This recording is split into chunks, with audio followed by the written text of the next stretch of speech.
reaction after the playoffs. We're here after game 3 of the WCF. The Dallas Mavericks take a commanding 3-0 series lead. I'm here with Riv. I'm here with Dels. I'm here with Drew. I'm here with Jack, a.k.a. Jokic Joe Star. How we doing, fellas? I'll start with you, Riv.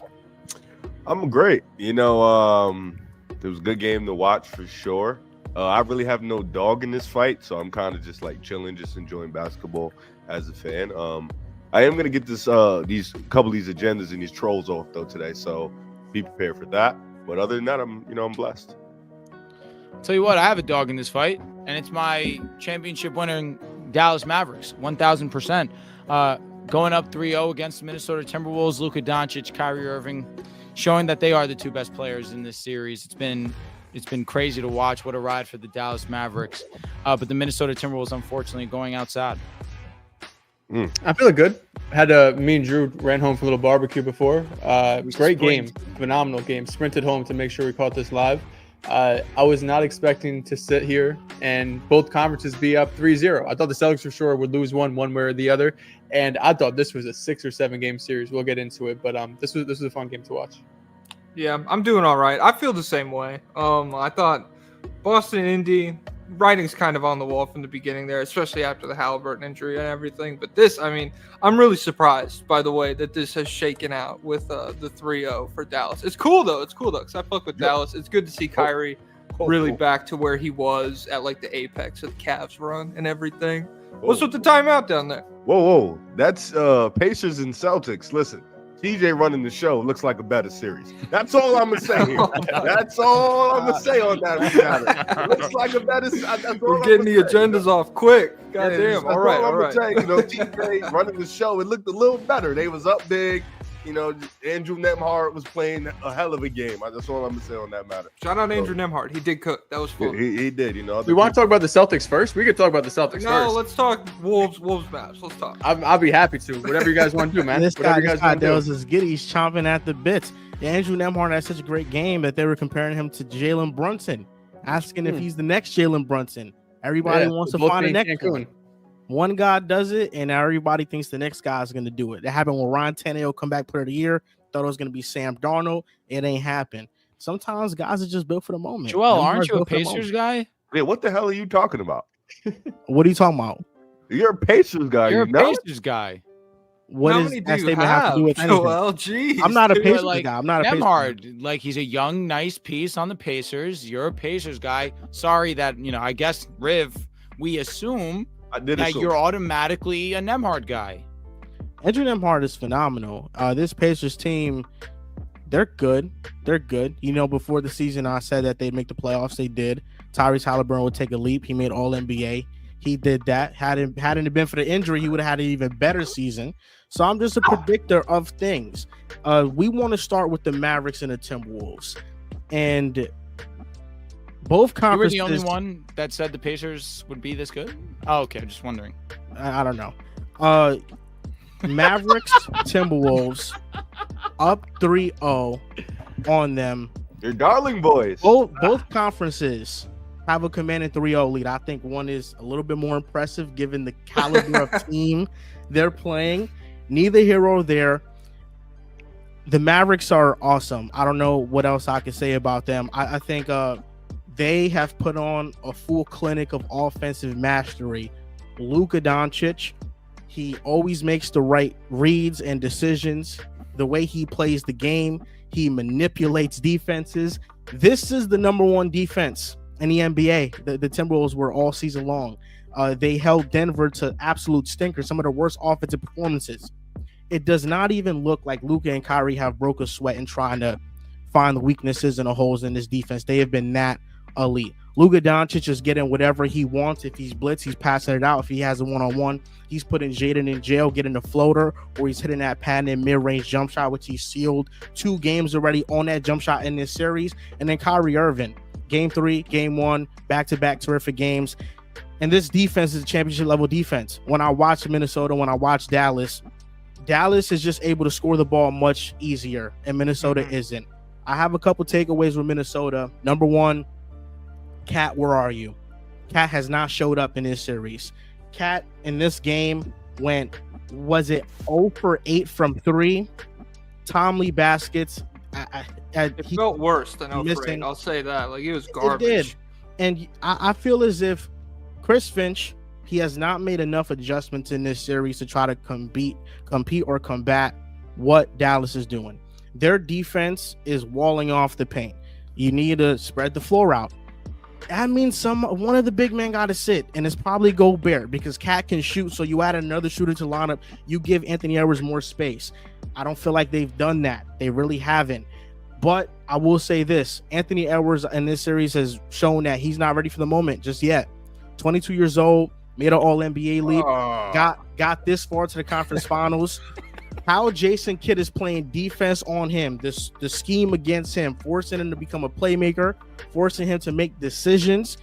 He just looks a step slow. He's thrown into defenders. He's really walled off the paint. He hasn't attacked aggressively, consistently enough.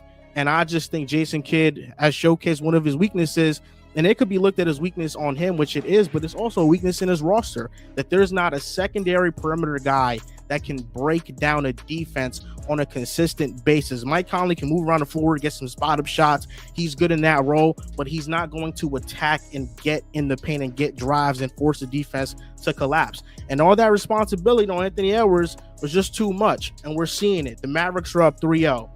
Based on how the Mavericks offense is so great, I think this is one of the best backcourts ever. I think this is a better version of James Harden and Chris Paul in 2018. And they almost beat one of the best teams that were assembled in the history of the game. I think this is a better one.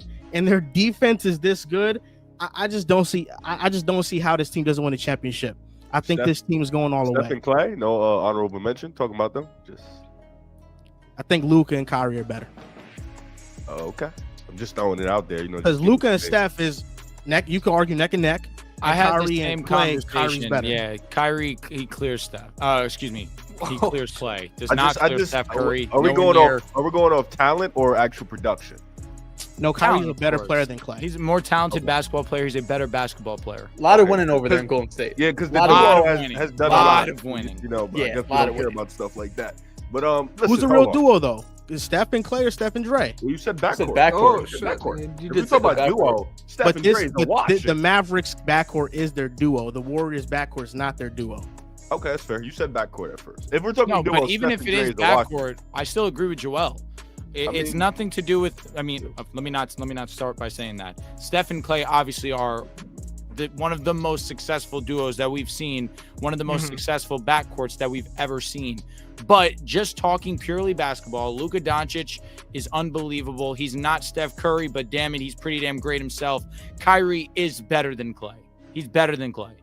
I mean, that's just I don't fully agree, but I don't care about that. He's not better than Clay? No, he's better than Clay, but I think the way you're looking at it is player versus player in terms of just duo versus duo and what they do to impact the game. If we're talking about who impacts the game more, Steph and Clay, I don't even want to get into that because I want to dive into something else. It's really bothering the shit out of me, and I just got to talk about it. Like the 22-year-old shit, when you said that, it bothered the hell out of me. It really did. Because I remember when Tatum stunk it the fuck up in the finals. I remember it. He was 24 years old. I remember it vividly when he did it. And when he did it, he was young for sure. But when he did it, we didn't say, oh, he's only 24 years old. We didn't say, oh, he's young. No, we kind of just shitted on him because he played like ass. And with all due respect, he deserved it. He played like shit. With Ant-Man, we have gone from he's Kobe Bryant, he's Michael Jordan, he could be better than the Joker, he's reaching that D-Wade status 2 weeks ago, to now all of a sudden, he's 22 years old, oh, give him a break, cut him some slack. I just don't like the consistent saving of Ant-Man just because 2 weeks ago you guys were glazed, not saying you by yourself, because trust and believe, there's talking to the world here, this constant glazing of this young man, and now that he's playing like shit, we can't just be objective and say, oh, he's playing like shit. We got to use he's hurt. I saw somebody say, oh, he's hurt. He's been hurt since this, that, and the third. Luka's been hurt since game one. We don't care. He's been banged up. We do not care. Oh, he's 22 years old. Brother, Luka's been on all NBA teams since what, 19, 20 years old? Like, what are we doing here with the age stuff? So I feel like people with all these excuses. it's okay to just admit somebody's playing like shit. I mean, you just mentioned that he just made All NBA, right? So if you make All NBA, you are one of those guys in the league. So it's okay to just objectively say you play like shit. But that's just my gripe with that stuff. Yeah. I did mention it. I mentioned how he's struggling against his defense. That's obvious. Yeah, for sure. That's His general, for his sure. playmaking and his passing decision making. Oh, garbage. It's been exposed on full display, but it's also something that you should sit there and say, what's his archetype? What's his build? What's his role in an offense? And it's not supposed to be being the primary decision maker. You got to have an actual point guard that can attack defenses, and that's not Mike Conley. Mike Conley's an organizer, but in terms of getting inside the paint and forcing defenses to collapse, that's just not Mike Conley. Mr. Dells. Do you remember last year with say the Boston something. Celtics? Do you remember last year with the Boston Celtics when they didn't have a true point guard and Jason Tatum was banged up and Jaylen Brown was forced into that role where now he has to be not only the primary scorer, now he has to be the primary ball handler. He's a dog shit passer, can't go left. Do you remember when all of that got put into light when he didn't have a point guard? Mm-hmm. And they were also forcing him left. I remember a lot of conversations about Jaylen Brown saying, "Oh, this can't be. You can't be All NBA. You can't be this bad of a playmaker." Understanding, like I agree with you, Mr. Moran, that he should not be forced into this position. Jaylen Brown, Anthony Edwards not even close in terms of playmaking. Jaylen Brown was averaging 3 assists with 3 turnovers. Anthony Edwards averaging 6 assists with 3 turnovers in his playoffs. Anthony Edwards has just gotten exposed in the WCF. Yes, correct. Jaylen Brown, Jaylen Brown has one bad Both of those sound ass to me. whenever he's he's been great. Jaylen Brown, whenever he's on the court, he has another player who's taken off a boatload of pressure on defense because of his gravity and Jason Tatum. Anthony Edwards does not have that. But don't you think if you want Ant-Man to be, which I think he could be, a top 5 player, he eventually has to learn to do that. He eventually has to probably be a primary ball handler, read defenses. But he's not there yet. He's 22 years old. Tatum didn't have that, I don't think, in the finals. I think that was a big reason why he struggled so much too. You could talk about the Heat series in prior years, just reading defenses, especially that zone, and then going up against Golden State Warriors. I know first game he had like 9 or 11 assists, but of course that infamous stat that he leads, it's the most turnovers ever in a playoff run. Of course, he played like 30 games, so they had to go to Game 7 every time. So it wasn't on a per game basis. Regardless, my biggest gripe with Anthony Edwards, really, and just how the media covers this is you're either nice or you're whack. Like, those are the only 2 outcomes that comes for these superstar players. Like Jason Tatum, the first 7 games, he is not shooting well. No one's talked about defense. No one talks about the playmaking. No one talks about the screening. No one talks about other ways to impact the game. It's either you had a beautiful true shooting percentage, you were not screenshotted on Reel, or it was 45% and you were trash. I feel like that's what a lot of this superstar talk has got brought into. And Anthony Edwards, the first 7 games, like Riv mentioned, we're so quick to anoint him to be Dwayne Wade, to be one of the best players in the world, and we don't want to watch the second half of that run. If we could go back in time, we wouldn't be hyping up Anthony Edwards the same way, because now it feels like we're forced to bring him down, because we said already that he's this great of a player. He could give you 40 in the playoffs multiple times. He could go up against KD one-on-one, snatch their soul, and sweep them. But now that everything kind of comes back down, all of a sudden, like, now it'd be like, yeah, nah, Anthony show up. He's not good enough. Where in reality, like, it was just always somewhere in the middle, where it was impossible for him to sustain the level of shooting on the pull-up middies, the tough middies, the three-pointing. He was at like a Steph Curry level, peak Steph Curry, that at some point it was going to come down. There's just no way you could keep this up. Eventually it came down, but it crashed down for him in this series. I think it was a really tough series for him, but he's 22 years old. He has shown in this run to have potential to be a top 5 player, MVP type dude. They're going to lose this series. It's 3-0. Never happened before. I would be shocked if they somehow come back and win this series. But I don't want this to turn into like Anthony Edwards just didn't show up. He's the reason they lost this series, but I don't think he should have a whole summer in front of him with these stupid memes just because he had a bad series. And game 1 and game 2, he was bad. I think today he played much better. He was good. Them losing this series. Yeah. It's been the duo of Anthony Edwards and Karl Anthony Towns. The two have struggled immensely. In the third quarter, you said it perfectly. I think that's where we saw both of them play their best basketball of the night. But in the first half, both of them struggled. In the fourth quarter, they weren't really all too great themselves.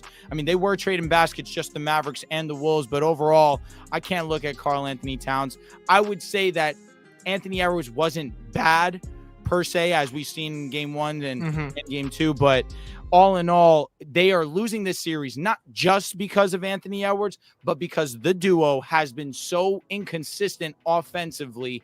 And on top of it, the Dallas Mavericks are simply executing at the highest of levels, and we have Luka Doncic playing like Luka Doncic that we were expecting coming into this playoffs. He's just done it 3 games in a row now.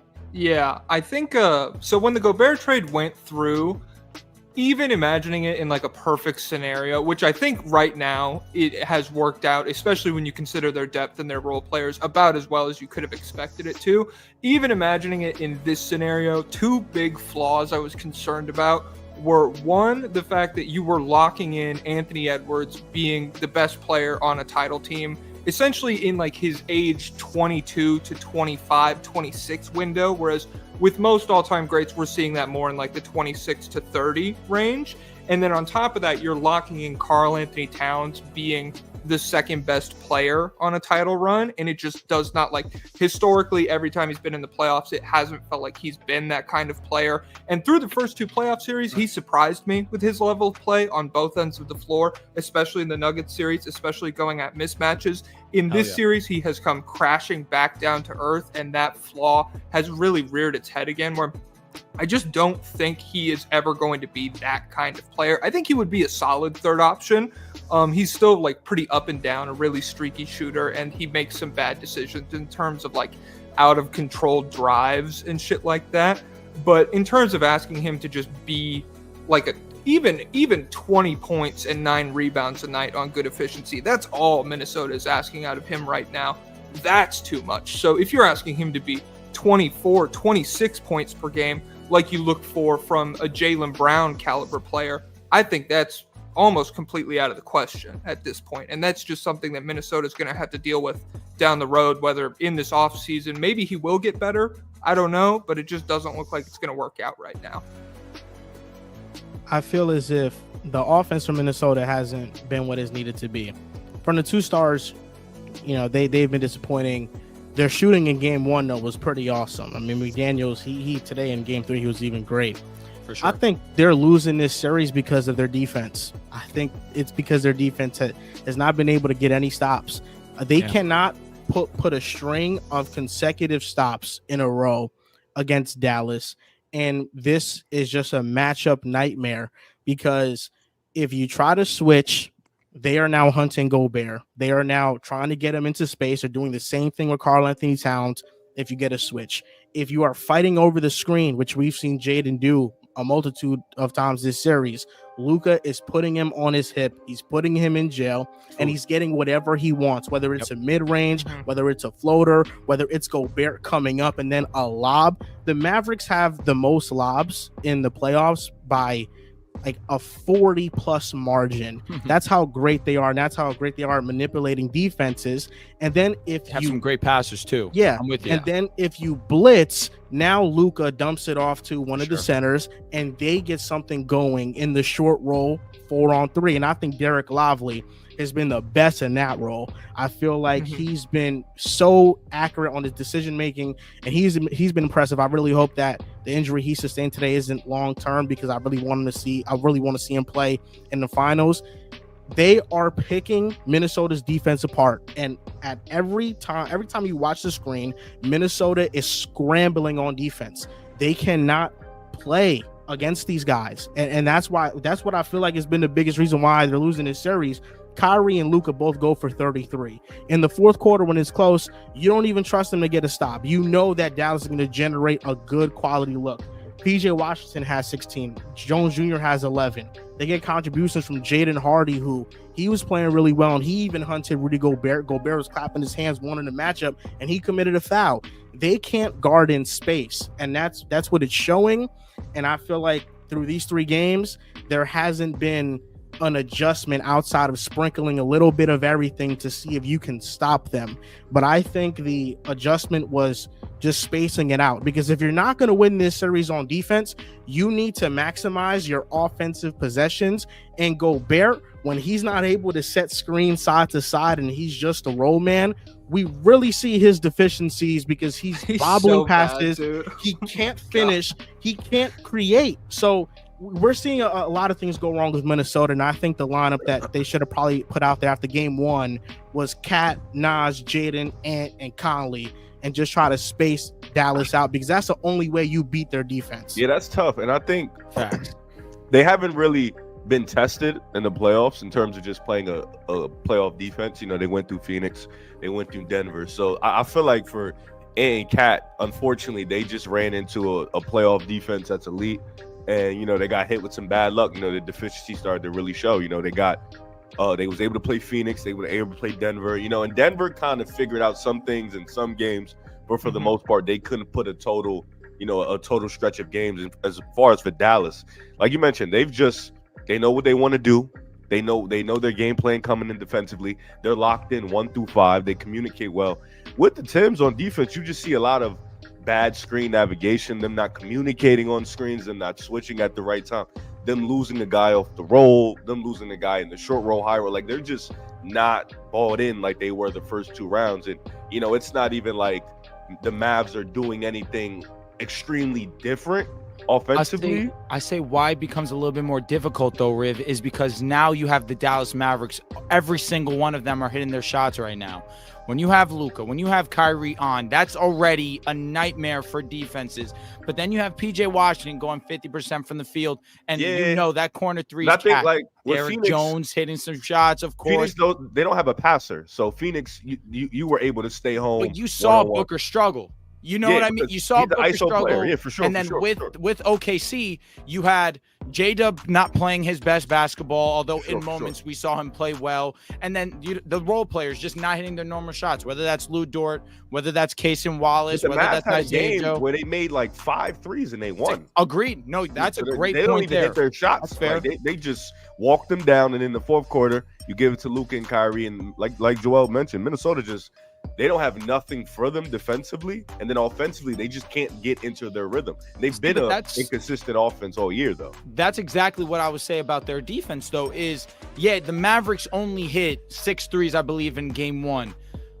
But you look on the opposite side, I mean, Minnesota's offense had been so inconsistent that I'm not going to go fully out there and blame Minnesota's defense for this when, on the interior, you're getting beat up, especially when you have Rudy Gobert. That's not an ideal situation. But when you have these guys on, and your best chance was when they go and they make 6 threes, it becomes very difficult, especially when your duo. 15-point lead. Yeah, that too. That's it. I mean, I think the defense is number one because that's where you hang your hat on. But to me, the difference in the series, all 3 games have come down to the wire. And Dallas's clutch time offense, I know, Drew, you mentioned on the last show, close game in the fourth quarter. You're trusting Dallas, who was one of the better clutch teams in the regular season. And that was my biggest question for Minnesota coming into the playoffs, was about clutch time offense. And I thought they had figured it out. The first series against the Suns, they didn't really have a bunch of clutch time minutes. I think it was like 3 minutes in that series. And then against Denver, they had a couple of games, I think game 1, that it was a clutch, 5-minute situation down the stretch where they out-executed them. And it was something that I was looking for because I was curious, do you have someone else to go to if Ant's shot isn't falling? I mean, those are one of those games Ant was going crazy, but to have just really one creator, how is a team going to defend you in the highest of stakes when they know this is really the one dude that's going to hurt us on a consistent basis? But then you go back to this Dallas series and it's been a complete 180. I mean, what Luka is doing every single game in this fourth quarter, whether he's creating for himself or he's creating for others, whether it's PJ Washington in the corner, whether it's him hitting a step back 3 on Rudy Gobert, it's almost like clockwork now that Minnesota has proven that they're able to hang with them. They have proven that they can, for 45 minutes, be right there with them, whether it's making up for it on the defensive end, getting out in transition, forcing some live ball turnovers, although I don't think it's been a ton.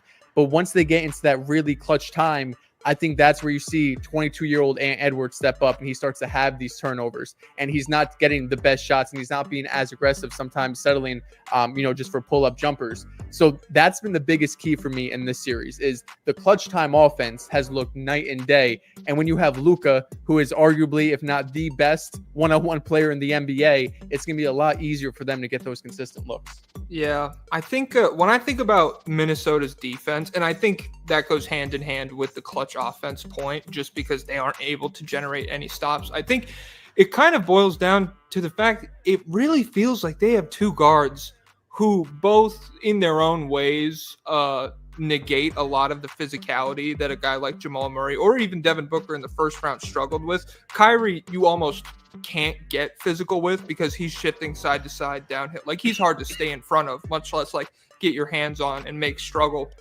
And then Luka, alternatively, I know he was hurt in the Thunder series, but still it feels like Dort is a way more effective defender, like archetype to throw at Luka than Jaden McDaniels, because McDaniels, yeah, he's super long and he can get in passing lanes. He can poke the ball away if somebody's handle is not as tight as like a Luka Doncic is.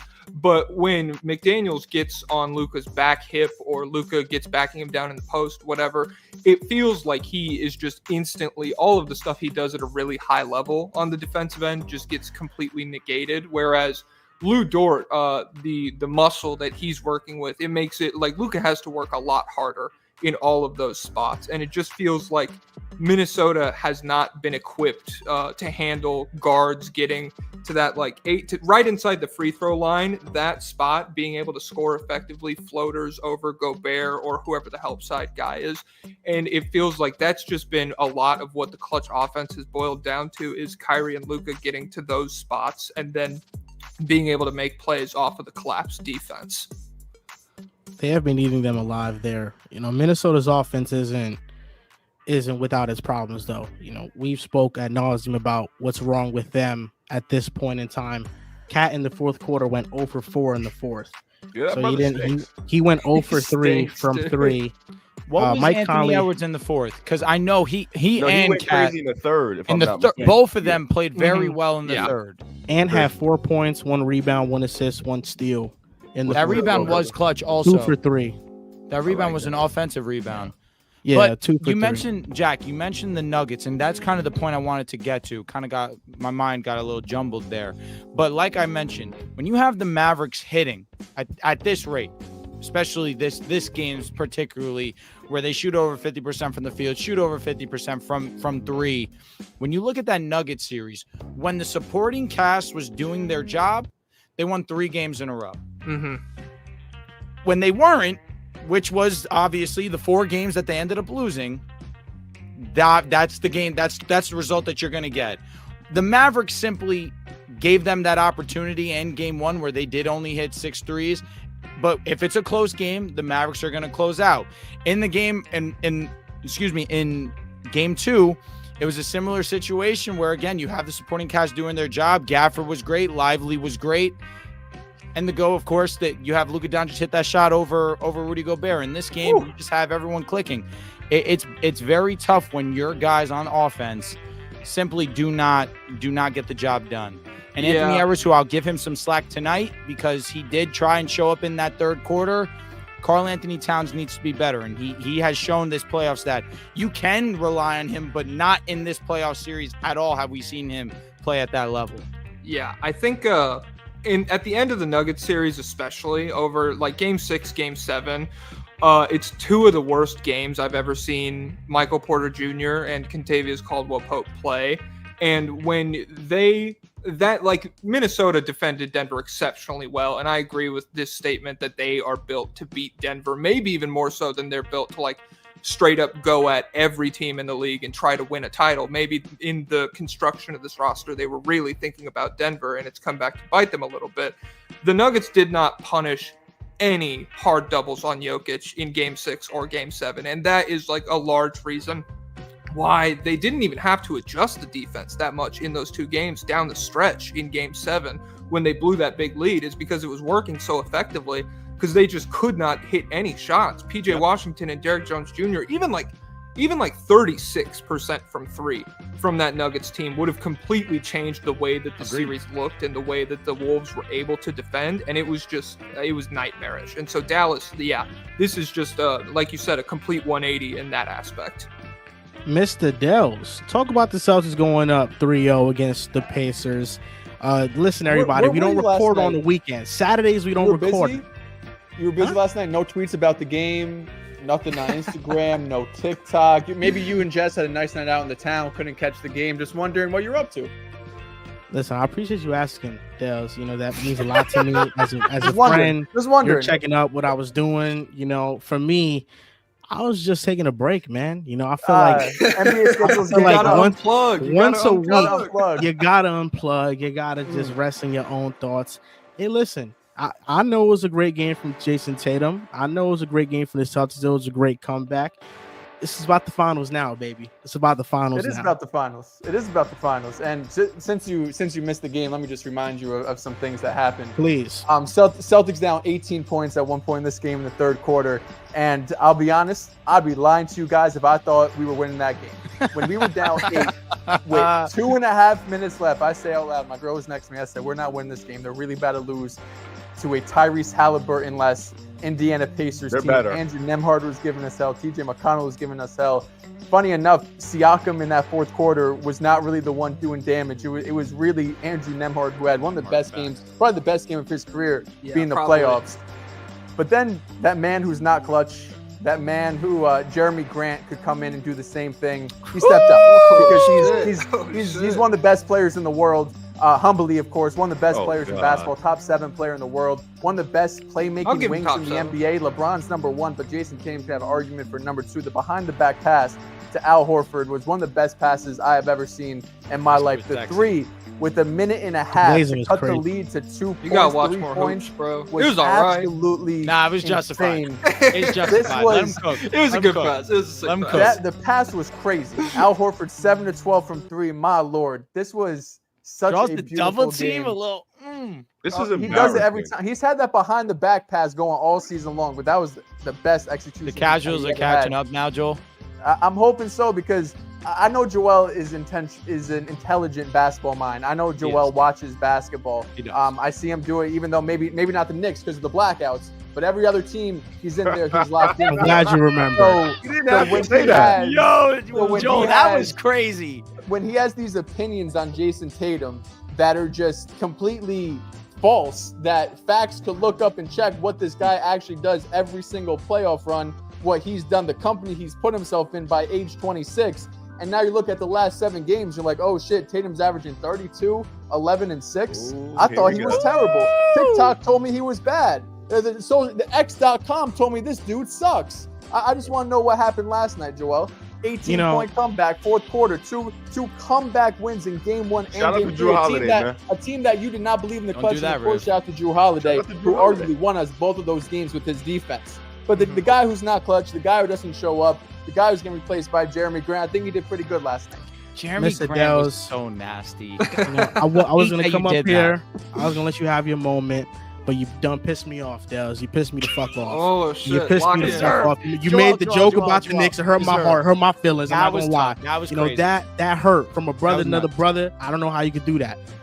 Nonetheless, you know how pathetic you look right now, Dells? How?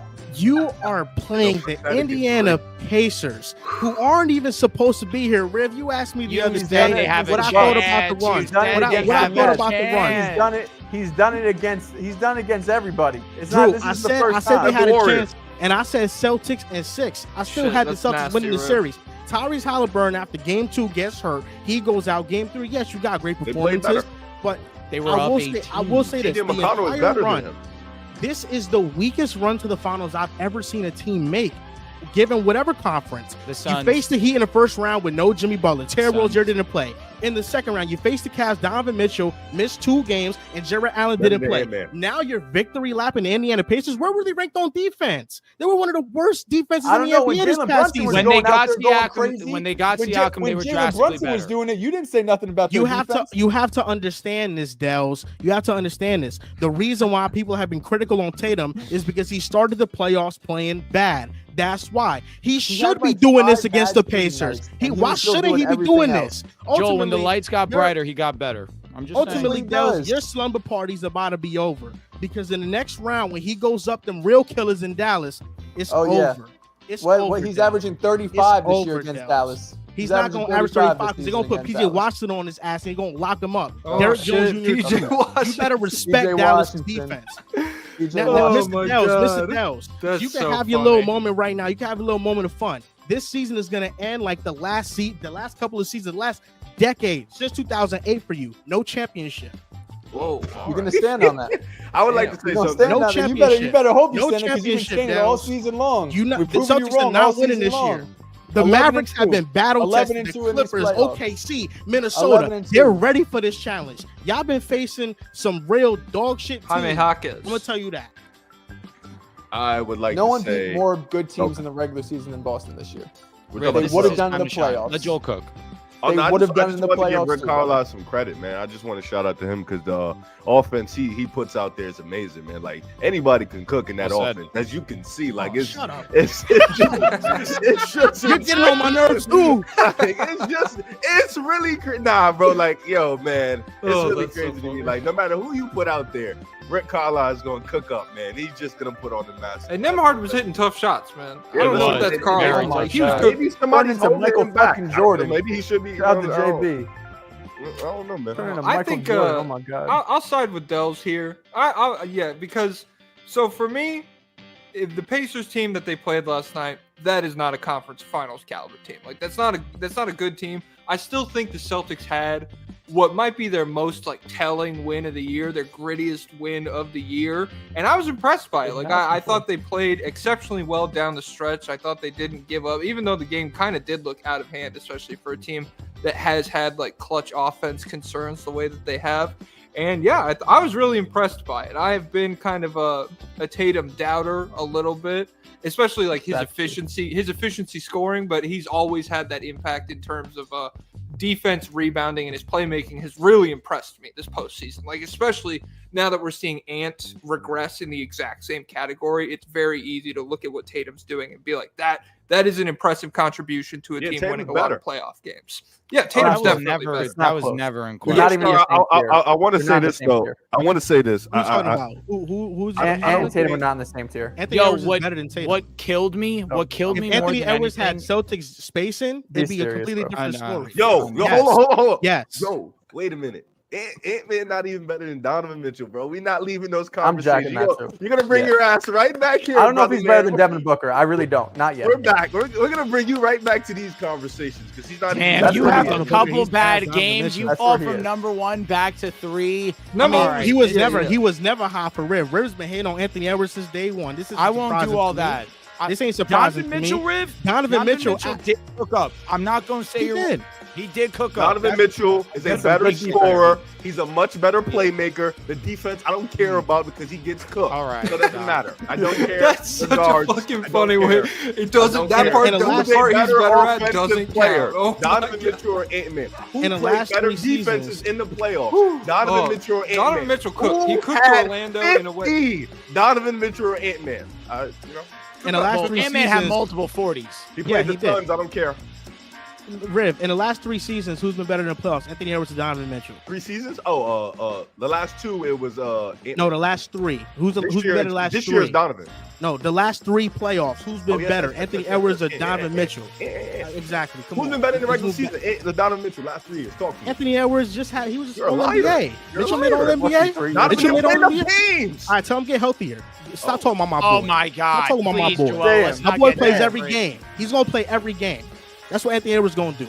You know what Donovan Mitchell was doing? He was giving Drew Holiday, Derek White, Jason Tatum, and Jaylen Brown 35. Ant-Man can't score on Derrick Jones Jr., P.J. Washington, and them boys. They're There's walling up on him. They're There's a walling up on level. him. What do you think watching they do what's to happening? Donovan? What do you They think was do to not Donovan? blitzing Donovan like they've been doing to Anthony They were Edwards. playing Split the drop. double They were team. playing a lot of drop on without Horford. They're they were playing the playing level some of the blitzes. screen with Ant. They're not dropping on him. What number in this series has Anthony Edwards been in terms of best in the series? Fourth, third. I think because probably Minnesota's third. been ass. But I think As a Kyrie, collective. like, I don't know. He's like he's He's receiving probably 1 or 2 in terms of defensive attention. Like he's clearly Absolutely. the biggest gravity that Minnesota has, and like that's how Dallas is Bro structured. can't even So, pass. I mean, I'm just saying. I is not good. don't know. In the Sun series, he was passing great. In They the Denver can't series, guard. he was They passing can't great They too. suck. They suck. Phoenix, you know what it is? The Dallas Mavericks, you know what? I apologize to the Dallas Mavericks. I doubted y'all, and I want to give that apology out. I doubted your defense. Your defense is so great. You're making me look at the Suns like, yo, I really asked, because this what we seeing from here is honestly hilarious to me. He The can't Suns pass. were the 13th ranked defense in the regular season. They weren't completely terrible. Ah, They couldn't stop. It's Ant. okay. They were not good. Yeah, They yeah, weren't it's not. good, bro. That's not. Bad Come defense. on. I'm curious, They were- Riv. So like Donovan Mitchell last year, What up, Joe or whenever Starks? the Knicks series was, because like I feel like that was pretty similar to what Ant is going through now in terms of like the Cavs spacing was dog shit, and Mitchell looked worse than Jalen Brunson. Like, how did you feel about that series? That one, I was devastated to start. You don't bring it start off. I don't talk about it because it was And I actually think hurtful. Donovan Mitchell is better than he showed in that series. I just think I like that think- was a really yeah. I think last year he just honestly he just played bad in terms of just not being able to score. His jumper wasn't falling. Like he was struggling with that defense mightily. So I don't even think the shooting, it wasn't even that great in the playoffs this year. I just think this year he just has become a better overall player. He Just was as a so scorer sick. That gets his Magic spot. series was so fun, dude. Yeah, like Elite. as a was an playmaker, like elite series. he just upped his level. So I think that was just the main difference. But also, I will say this: Donovan Mitchell played what? He played 9 total games in the Yeah, playoffs. unfortunately, he didn't play enough. You look at his first 9 games, Anthony Edwards' first 9 games in the playoffs is not even close. It's Yes, I different. understand. The Magic and the I Suns are understand. very different. They're Yeah, but then very you got different. Denver, and then you got the Suns. In that Denver series, he was very impressive too. He was. You're talking to me. back You're end of the talking to Denver you. series, he If wasn't the that Wolves great. if the Wolves lost in 7 to Denver, we're not sitting here right now talking about Anthony Edwards as the 3rd best shooting guard in the league. We might No, be. but unfortunately he advanced, even though he played pretty terrible in Game 7. Now he's not doing so great. Now Aura, he played fine. baby. The dunk changed the 26, game. 9 and 9. He played fine today. Games No, 1 and 2. he Five was- turnovers? he wasn't good. Denver not and Phoenix. efficient. Denver and Phoenix may be better talent-wise, but neither defenses are better than the Magic or the Celtics. Like it's not even close. It's like night and day. So that's what we're comparing. But that's not the. Who's a rim protector on the Magic that's scaring you if you're Ant? If you're Ant, Yeah. probably nobody. But they have like 4. What really about Boston with we no count Jonathan Isaac? KP? They have 4 like really Jonathan great Isaac's defenders. out there for like 18 minutes. That's they have true. They have 4 great defenders. That's an impactful last 18 minutes, Jack. It is. Hey, He's sick KP's as got fuck. 2 more He's really weeks, good. brother. You better pray on that for him to not play. I know you're praying on it nightly. You better hope So, and like, pray. he doesn't Joel, play. thoughts on the Pacers looking better without Halliburton? You didn't speak on it. I don't think they look better. I mean, game well, 1, they had an I don't epic know, collapse bro. down the stretch, They and were that's why they hitting lost. 67% of shots in that first half. They look I they think look historic. What do you mean? They didn't look Indiana, better? It was the Game 7 Indiana, against the Knicks all over again. Indiana's offense is great. You know, I think Halliburton takes it to a different level on a more consistent basis. Maybe on a one-off game sample size, you can get excited about One-off. it. Have you But seen the we- game? we've seen- Hallie doesn't play. No, they lose games when he They doesn't lose- they play. lost. They lose. They lose when he wins. Someone in a Like- regular season when Hallie does not play, they lose. They're under Oh, 500. yes. That's why last year they didn't make the playoffs because without him they lost. So we see on a consistent basis this team needs him. It's unfortunate that he really has not gone to play, but his hamstring he re-injured that, and hopefully he feels better off that. But listen, the Pacers, they're a great offensive team, and that's one of the worries that I have with the Celtics. You know, sometimes they're not fully locked in, but you're up 2-0. They don't have their star player. It's easy to get nonchalant. And you showed even when they were up big, you could come back at whatever time you wanted against them. Listen, you got the better talent. This is great because for the Celtics, they have been challenged in these close games, but at the same time, their next opponent, which we all think is going to be Dallas, it's going to be a different set of circumstances. Because I think in Indiana, in both those close games, a deficiency was shown. They don't have a consistent one-on-one half-court creator that can get a bucket at any time. And even with Halliburton playing, they don't have that. Honest question. And obviously, Joel, this is for you. We've seen Ant-Man struggle in this series versus the Mavs. We give a lot of credit to this Mavs defense. Jason Kidd, unbelievable job at scheming up against Minnesota. Now, let me ask, if Jason Tatum goes out there and balls against this Mavericks defense in the NBA Finals, will you give him the respect that he deserves and say that he is better than Anthony Edwards. It won't count. It's fake. If Jason Tatum wins the NBA championship, because there's no way he's gonna cook this Mavs defense. No way. And they're not gonna win. Oh. If he's cooking, Correct. they're winning because Correct. he's not the only guy that's gonna be playing well because he got a lot of great teammates.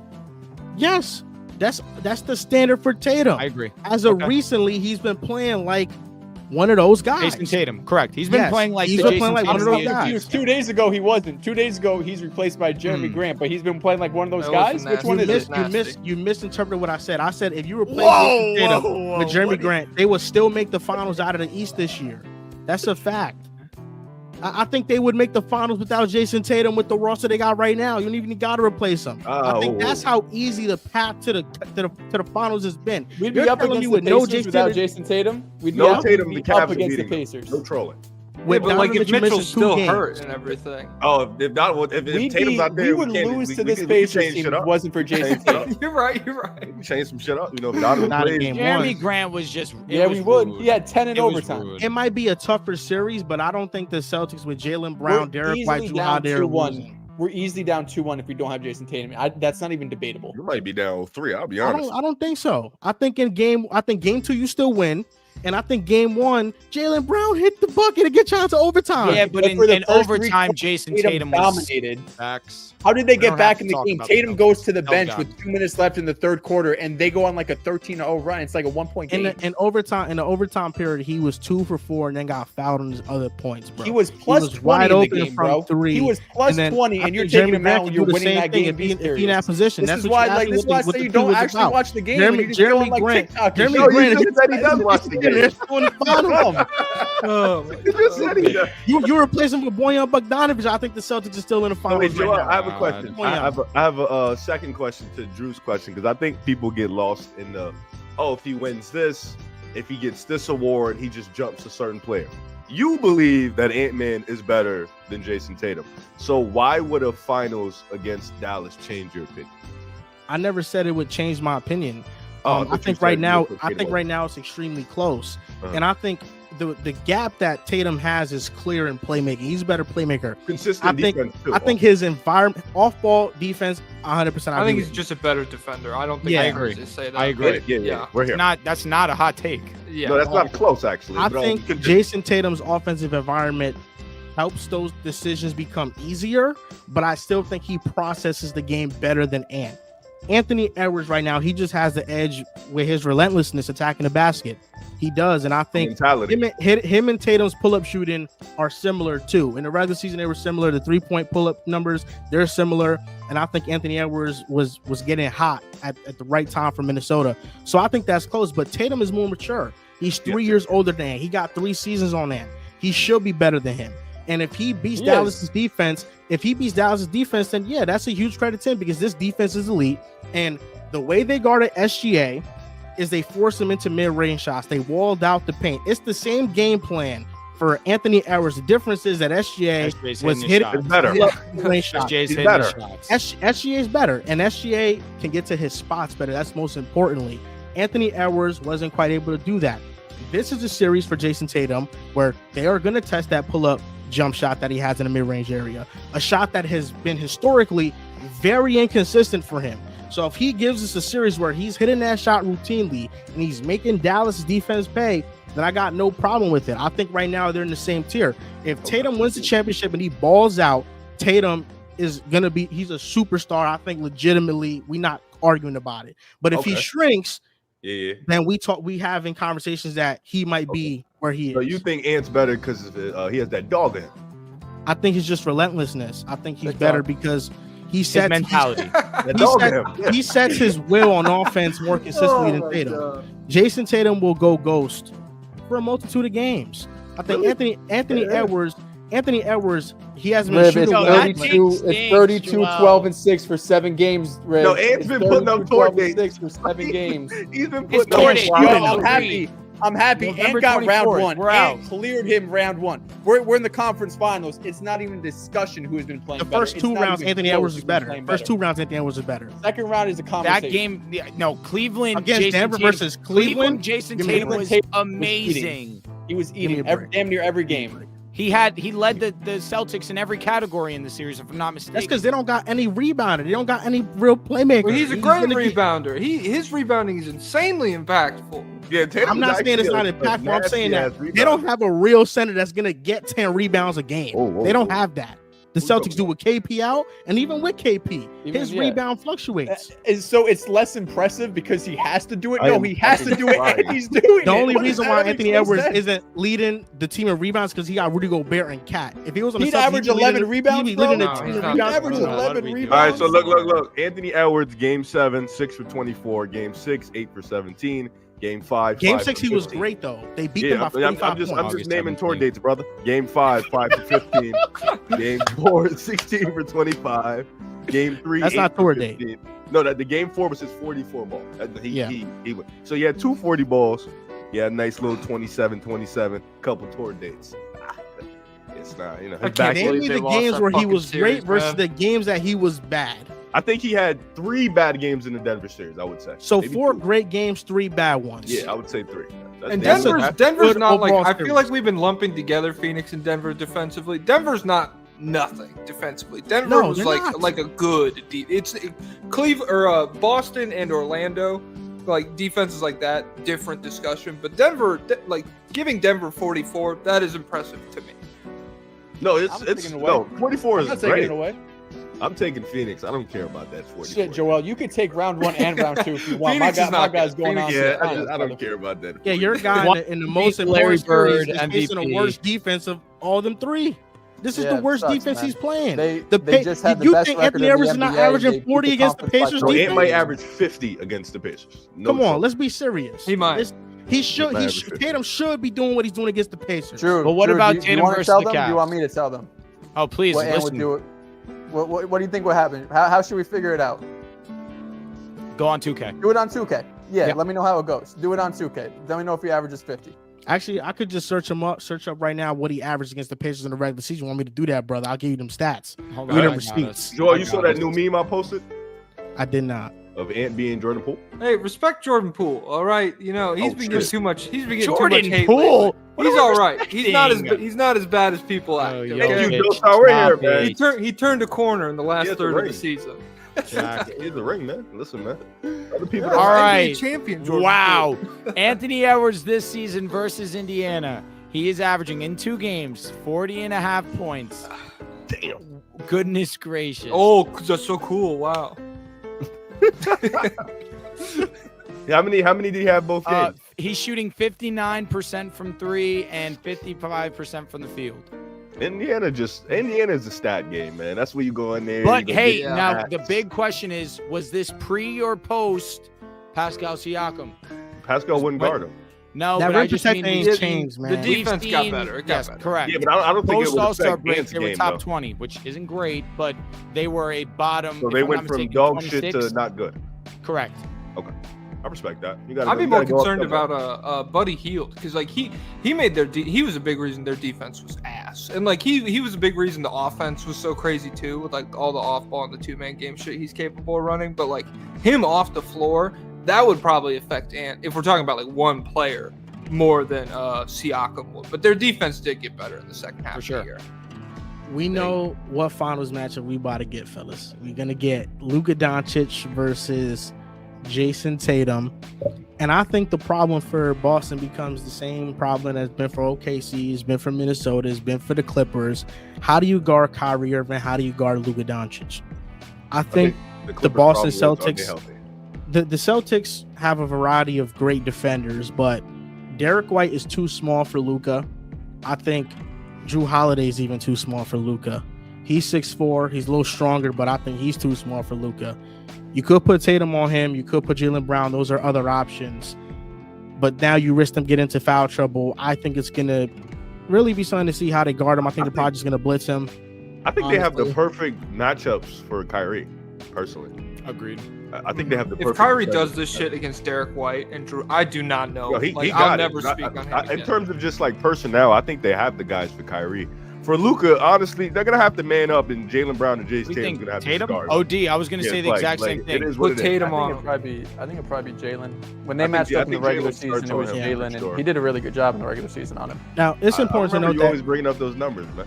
in a regular season, Because you sleep on his defense. Respect him. Who sleeps in on a- defense? Jaylen Brown's defense. You Oh, sleep boy, on it. yes, it's dog shit. Yes. in the regular season, the Celtics beat the Mavericks, but I think it's just a different Mavericks team. I think since Jason Kidd has taken over the team, this starting lineup of Luka, PJ, Jones Jr., Kyrie, Gafford, they're 26-5. This is a 60-win pace type of team. This is an elite team. I think offensively, no matter who's guarding who, Dallas is going to find a way to get theirs. They just have two special players that can just find whatever holes you have in your defense. And the Celtics, they've been the worst pick and roll defense in the playoffs thus far. And they've been getting abused left and right. You know, that's what Luke and Kyrie are going to do all day on them. I feel like that's all on Al Horford. Yeah, no, it is. Yeah, it is on Al Horford. definitely. I think a majority of it. So I think Porzingis is extremely important to come back, because if they don't have that rim presence on offense and defense, I think it can muck things up for Boston. God willing, Lively is back also. That's a huge part to the series. But I also question how Porzingis. Dallas is going to guard the Celtics. You know, you can have the same game plan that they threw out there against OKC, against Minnesota, but I just think the Celtics have more shooters that can punish you, honestly. I think you'll see a lot of zone, or you could see a lot of zone this series. But I just We have don't KP, see. I like that. I just don't see how, at least the Mavericks have had such a hard path to the finals. I think they've had to prepare for different stylistic matchups and still come out on top. And I think they've won each one convincingly against the Clippers, against OKC. I think they won it convincingly. They're doing it against Minnesota as well. I just don't see how they lose, especially if these games are sluggish, down to the wire games, and it comes down to whose clutch offense I trust more. I just think this might be the year for Dallas. This team that nobody saw coming, this team that's role players were kind of thrown away. Derrick Jones Jr. Minimum deal. PJ Washington was traded for. So was Gafford. I just think there's something to this team, and Boston is a better team on paper, but I think it does rely on the health of Kristaps Porzingis, and I don't feel too sure about how healthy he's going to be. Question: If Minnesota won this series, you would have took them against the Celtics?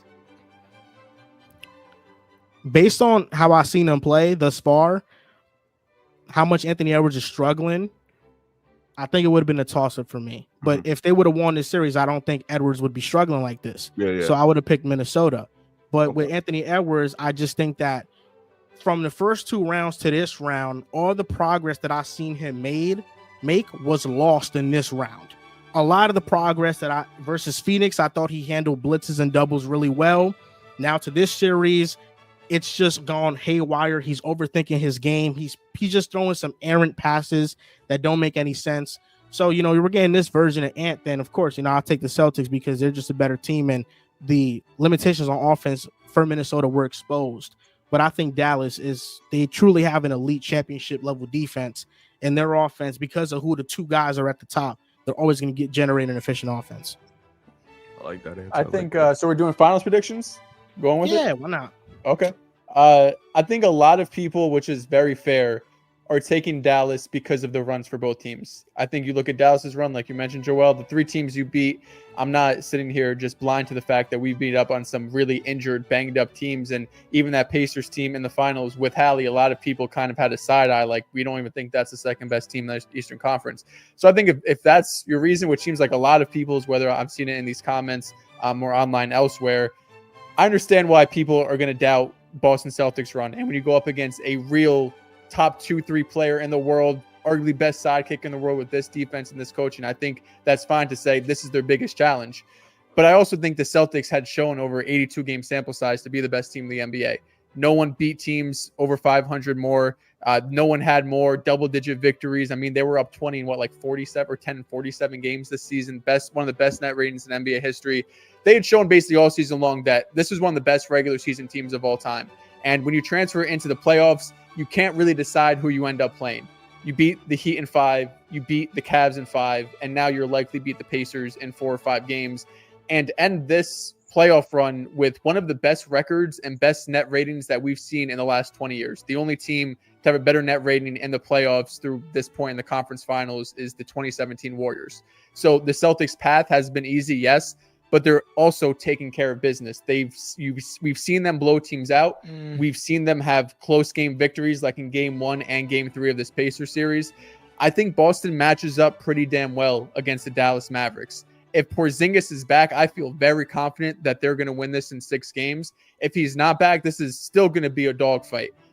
But having Porzingis' number one pick and pop ability, because people, or the Pacers specifically, have really just been letting Al Horford open a lot. That's why you see him with double-digit threes, is because they're kind of daring him to shoot a lot of the time. If you have Porzingis there, you have to respect that three a lot more, which is going to open other opportunities like one-on-one driving lanes for Jason Tatum and Jaylen Brown. But I think Boston wins this series in about 6 games. I like to have Jaylen Brown, Jason Tatum, Drew Holiday all potentially going up against Luka. Going up against Kyrie, I'm expecting to be Derek White. I feel like Drew doesn't do the best with like the shifty kind of quick guards, and I think that's what Kyrie is. I think he's better kind of in a stronger role, or if you're going to put him on maybe like a PJ Washington or a big and try to let him roam. They've done that a bunch too. But I like this matchup for Boston. And the X factor, of course, is going to be Porzingis if he could be back and be healthy. Man, no analysis needed. Boston in 5, man. All 5 pick. 5? Oh my god. Yeah, I'll add more non-trolling answers when the series are actually over. So since we're still going, this is my troll pick. I have slept on the Mavericks all season long. I'm done doing that. The Dallas Mavericks will win the NBA Finals. Oh, no doubt. I am Mr. Pick a Side. I'm embracing it to the fullest. I am not running from my truth. This is what I am. This is who I am choosing to be. The Dallas Mavericks will be your NBA champions. Luka Doncic will be Finals MVP. And that's more so for the fact of we've seen them be the more consistent, the more hot team in this NBA playoffs. I look at who the Celtics have played. I look at how they've played these games, and it hasn't overly impressed me. Some wins, of course. Game 3, it was an impressive comeback victory, but down 18 without Tyrese Halliburton, that's a concern for me. Yes, you are able to overcome and come back, and Jason Tatum was immaculate. Al Horford was immaculate. You have Drew Holiday playing some of his best basketball of his career this late into his career. Of course, we have to talk about Derek White, who to a degree hasn't been that same level of player that we saw earlier in the playoffs. But when he's still playing at this level, you still have to acknowledge that he's still one of the best role players in the NBA. I just still look at how hot this Dallas Mavericks team has been, and I look at simply the lack of, you say they haven't really played with their food. I agree to a certain extent, where there's some moments where I still would like to see them be a little more assertive. Similarly to game 3 coming out the gates a little bit more hot. You are in Indiana, but without Tyrese Halliburton, we all anticipated that this would not even be a question. The fact that we saw game 1 come down to a miraculous shot by Jaylen Brown to send it into overtime, that you needed OT to win that game. And then in game 3, again, you have to come back from an insane deficit. You mentioned, I believe it was the 5th most points in a comeback in playoff history. Since 2000. I just look at the Dallas Mavericks and the consistency they've shown on both sides of the ball. I got to go with that duo over there with Luka, with Kyrie, the way that Luka has just dominated every game so far against Minnesota, the best defense in the league.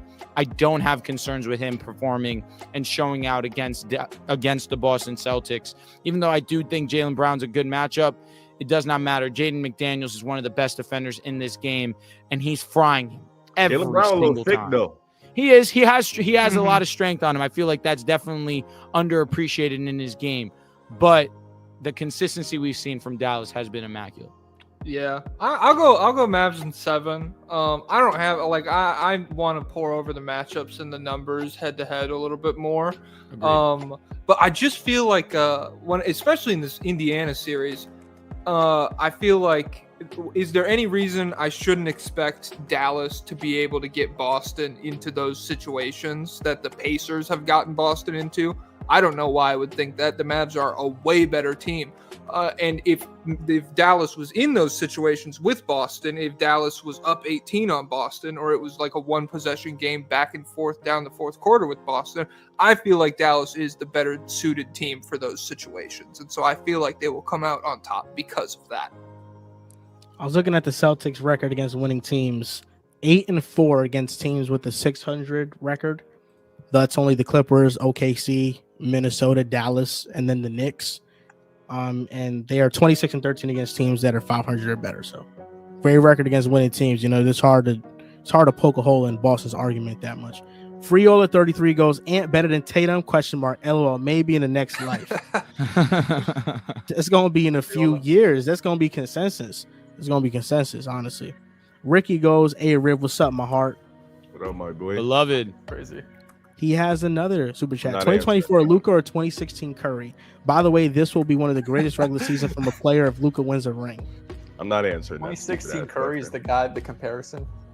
He's the standard. I'm trying to tell you, I mean, one of the greatest. It's guards. It's guards. I mean, that's the best season we've seen from a point guard. Because of course, guard, we go to Michael Jordan immediately. But 2024 Luka Doncic. The best season ever, bro. Shit, man. No, I mean it's 2020. It's 2016. Steph Curry, please. Next question. But he wins a ring. He does something Steph Curry couldn't do in that season, even though he was amazing. He was hurt. Wow. Isn't that funny? But Ant-Man's hurt. No, that's an excuse that time. That's Right. I see. That's why. Let's be consistent, Mr. River Brown. No. Ant's not hurt. Steph he's hurt, bro. Yeah. You know, it's funny. Luka's hurt. Luka is hurt. We just don't care. Luka versus Curry is a toss-up, though. You know, player for player, pound for pound, that's a toss-up. Like those years, or just in general? No, just in general. Oh yeah, it's cool. In general, Cool with their that. all-time standing is a toss-up. At least, well, right now Curry got the edge, but I think when it's all said and done, it's going to be a toss-up. Luka probably would be ahead if he has to get rings. Yeah, he does. RJ the God goes, if the Knicks were healthy, they'd easily beat the Pacers, then beat the Celtics in 6, and then have a good chance of beating the Mavs in the finals. Thoughts? P.S. I don't like the Knicks, by the way. Crying. So this isn't a Knicks fan telling us this. If the Bucks were healthy, Indiana wasn't making it out the first round. Agreed. Mm-hmm. And if the Bucks were healthy, that series versus the Knicks would have been difficult. I would Do have we have Porzingis in this world? Everybody's Yeah. healthy. I'd assume. Yeah. So. Everyone's healthy. Yeah. I'll take the seats. I'll take a seat. With Porzingis, the Celtics are OP. I agree. No, I think we get past the Pacers, not the Celtics. I agree. CRB goes, Joel, just admit you have been wrong since the start of the series about Anthony Edwards. Anthony Edwards is still phenomenally great. He's still one of the top up-and-coming superstars in the league. He still has the best pair of sneakers an athlete has dropped this year by a wide margin. He's still electric. He's Yo, still those one of the Nikola young Jokic studs. SpongeBob It's edition. kind of tough. Yeah, a little bit. Yeah, they are. Wolves City. And obviously has room for improvement, but there's really not much you can do if Cat is going to be this bad and Gobert's hands are this bad. He's the only one creating open shots for the team these past 3 games. That's a fact. Mm-hmm. Yeah, that was the biggest question with Minnesota, and it's eventually he's gonna catch up. It's really on Cat, bro. He's just playing like doo doo. Like I don't know what's his. He is vibe, playing like. bad. He's playing really bad. Chronic goes, Luka and Kyrie versus 4 to 5 All-Stars. Giannis and Jokic got easy finals. We get the Avengers heartbroken. If we win, Luka is top 15 all-time already. # we believe Mavericks. Who is the 5th All-Star they just keep throwing in there? Like who is the Derek Derek White? White. Yeah, Oh that's who my it is. God. They Let just me keep- ask question. Are we putting Luka Doncic over Giannis if he wins a championship? Because Hell top no. 15 all time is insane. Oh no. Yeah, Wait, no, all top 15 time? is way out of pocket. That's Yeah, no. not happening. Yeah. All time, Luka needs an MVP. I think you could say on pace for. Yeah, He's that's on that's pace fair. for top That's fair. 10. Listen, Yeah. I was going to say Riv, who is the biggest Steph Curry fan I know, was able to sit here and say, if he keeps this up, he's on track to be better than Steph, which ultimately means he's a top 10 player Yeah. that we've ever seen. No, It's like, that Luka's just gonna goes to end- show you how Luka's great he gonna is. end at 4. Whoa. All right. Forever? I think that would take a little, almost like All time, Luka. I'm luck gonna lining I'm up project more here. than anything else. I'm gonna say Luka's gonna end his career at 4. He gonna need like Luka is 4 no rings. doubt about it. He's the I don't top think he 10 needs all-time 4. talent. I think if he gets 3 rings, he'll have a shit ton of MVPs. He'll have a shit ton of all NBA teams, and then he'll just be a historic playoff player for his whole rest of his career. Now, So I don't question, think he needs. better than 4. Jokic, not a question. I think he can be. Jokic I already got 3 Luka's a I MVPs. feel top like 10 locking in 3 rings or 3 MVPs. MVPs, he's due, That's a I lot. guess. Like I get it. He definitely is. 3 rings is tough, bro. Yeah, like, but especially you- how it is right now. Like it's so hard to win 1 championship, much You less expect like that have. from greatness, Joe Star. You I, expect guess, that. I understand. I You know what I'm understand. saying? I All the will greats. say though, I think all-time conversations are not here just yet. But if he completes this playoff run and wins the NBA championship, he's walking into next season the best player in the world. He's #1 ranked. I'm not I like think- mad at that. Like I'm I fine don't with get that it, too. Yeah. Because that was my Same here, MVP. definitely. My Because MVP was Luka. Giannis, Jokic, and Luka, Jokic, and Luka, I feel like is interchangeable. Giannis is gone, brother. Giannis is definitely in that second tier. Luka I and don't- Jokic should be in and the I same don't- tier. I will keep Giannis up there. I will. I don't mean to Giannis disrespect- took Oh, another listen. leap this season. I don't need to disrespect or run and dunk, but I would say the Joker is in a tier of his own, and then there's everybody Running else. dunk. And Luka can jump into that tier if he wins the ring. I think the Joker is just so far better than Giannis. I don't want to say that though, because Giannis obviously still an amazing defender. No, he's an amazing player. One of the best He's the scorers. third best player in the world. One of the best big man passers in the game. Also, That's cool. The Joker is the best big man passer by I a mean, landslide. we understand this. Yes, we yes, understand yes. this. One of the but best scorers in the league. so Like is the most- Giannis. Yeah, but no, the Joker is clearly better. He's a better scorer. Cook up, real. Like it's really not. He's close. like he's easily more efficient. It's not. He's easily more No, efficient. he has one of like In the playoffs? In the playoffs? Efficient. He has more Efficient. variety. He has more That's In the the playoffs, that's Bag the work. He Bag has work. Bag work. Yes, if you want to say he has He a don't nice even have bag. bag work. He just bounce. Well, No, Jokic the has been footwork more He has efficient. more Footwork, than diversity Giannis. to his Oh my offensive God. game, especially when it comes to scoring. No, he's Because more he can actually efficient, bro. stretch. I don't Even care. though Jokic was not that great of a 3-point shooter this postseason I at don't all. care if you're He wasn't. 70% Career at the 40% rim, bro. for his playoff career.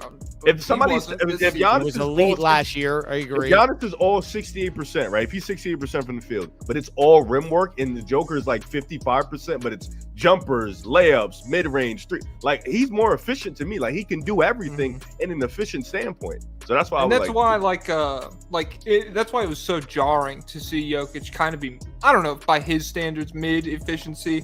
Whereas like when Giannis went against the Celtics a couple years back and his field goal percentage was like 45, 47% dog shit for what he's shown us. That was like, oh, we understand why that's happening because like they have the personnel to slow him down in his spots. Jokic, his spot feels like in the paint. It's really everywhere. That's why it was crazy to see it this year. Yeah, CRB goes- Giannis's 2 most efficient seasons would be, and compared to Jokic's last 3 in the playoffs, Jokic has been a lot more efficient. Yeah, Jokic clears. CRB goes, question for you all. How many games between Mavs versus Celtics with a healthy Porzingis? I'll say 6. Like just like on a serious answer, I would say like 6. I think I that's feel like that's- 7. I want still it to go think- 7, yeah. so I'm putting 7 into the universe. Yeah. I'm following Mr. Jokic Joestar. Ricky, I need to see the shirts on a new pod. Did you like the shirt, Dels? Yes, the shirt is fire. Next pod, I'm wearing it. Next full time. I'm excited to wear it. In my I'm not. newfound Mavericks Appreciate fandom. you.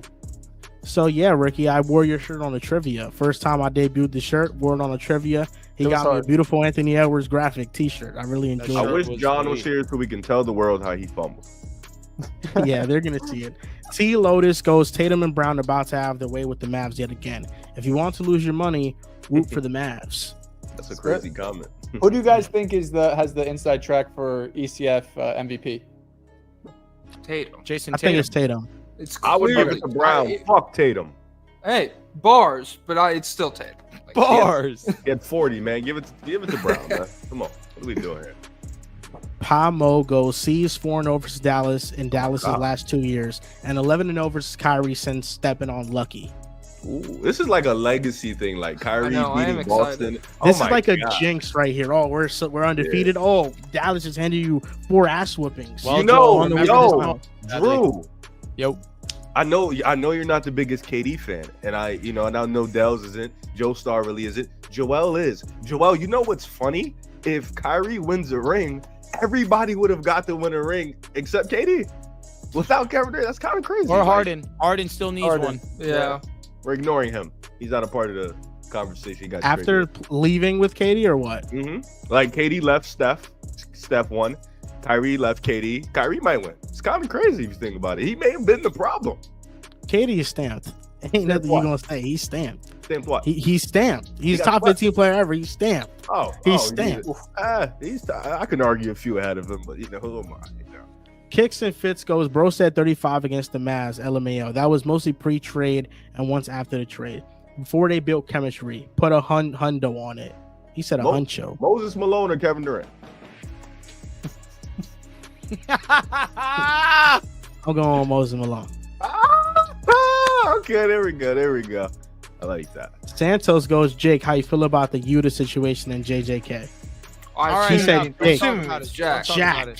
No spoilers. It got real dark. Like if you're looking for like some twisted, fucked up shit last week. Yeah, it happened. It was super sick. Joestar, I have a question. How the fuck do you get so many likes on your Twitter? Dude, I don't even know. All your tweets bang, bro. he's Like, big. it's insane, bro. Oh, like some of your tweets, I don't even understand, and they have like 2,000 likes. And I'm like, what the fuck? I have How one do you blown do up right now because it sounds a little funny. I said, it's crazy how unbothered Luka is by length, and everyone's like, "Oh my, what did he say?" Hey yo, yeah, bro, exactly. I seen you tweet. I seen somebody. It was during a basketball game. Somebody did something, or they were shitting on one player, and you brought up like the American Revolution, and I was just like, what? Like, how did you get 3,000 likes on this shit that I don't understand? I don't know. My brain works in mysterious ways, man. You're I don't know how to goated, Jack. explain it. You're Insane, goated. Appreciate Free it, Hola boss. goes, thanks for picking the C's, Rev. I'm pouring honey on you. Why did you keep running pour honey on me, bro? And well goes Riv, Wolves and 9, question mark. I don't get it.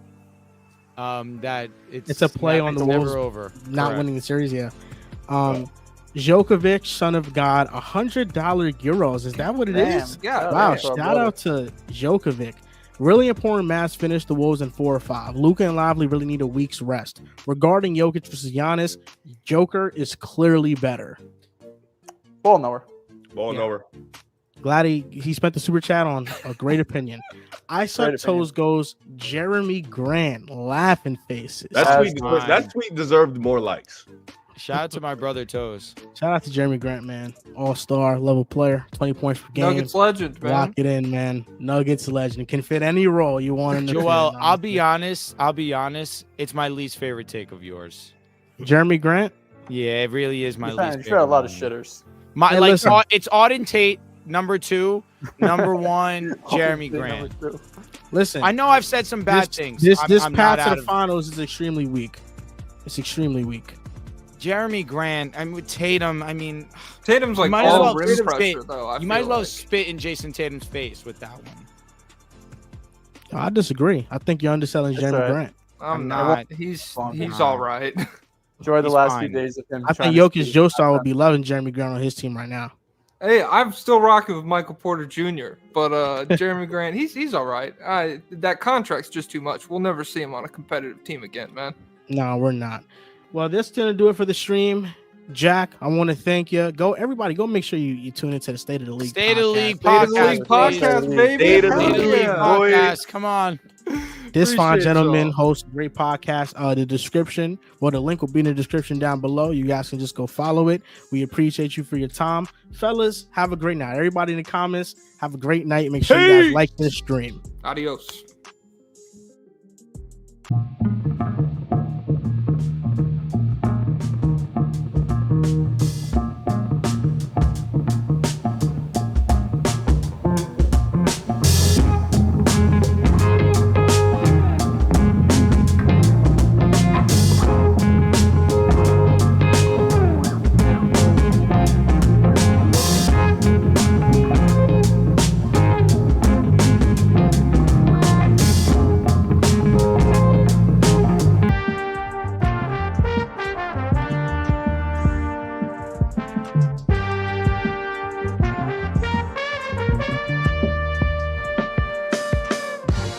What is up, everybody? Welcome to the All NBA Show, part of the All City Podcast Network. I'm your host, Adam Mares, and I'm joined by my esteemed colleague, Tim Legler. Legs, we got a sweep last night, but it was a good series. I don't know how to square this. A sweep, but it felt competitive the whole way through.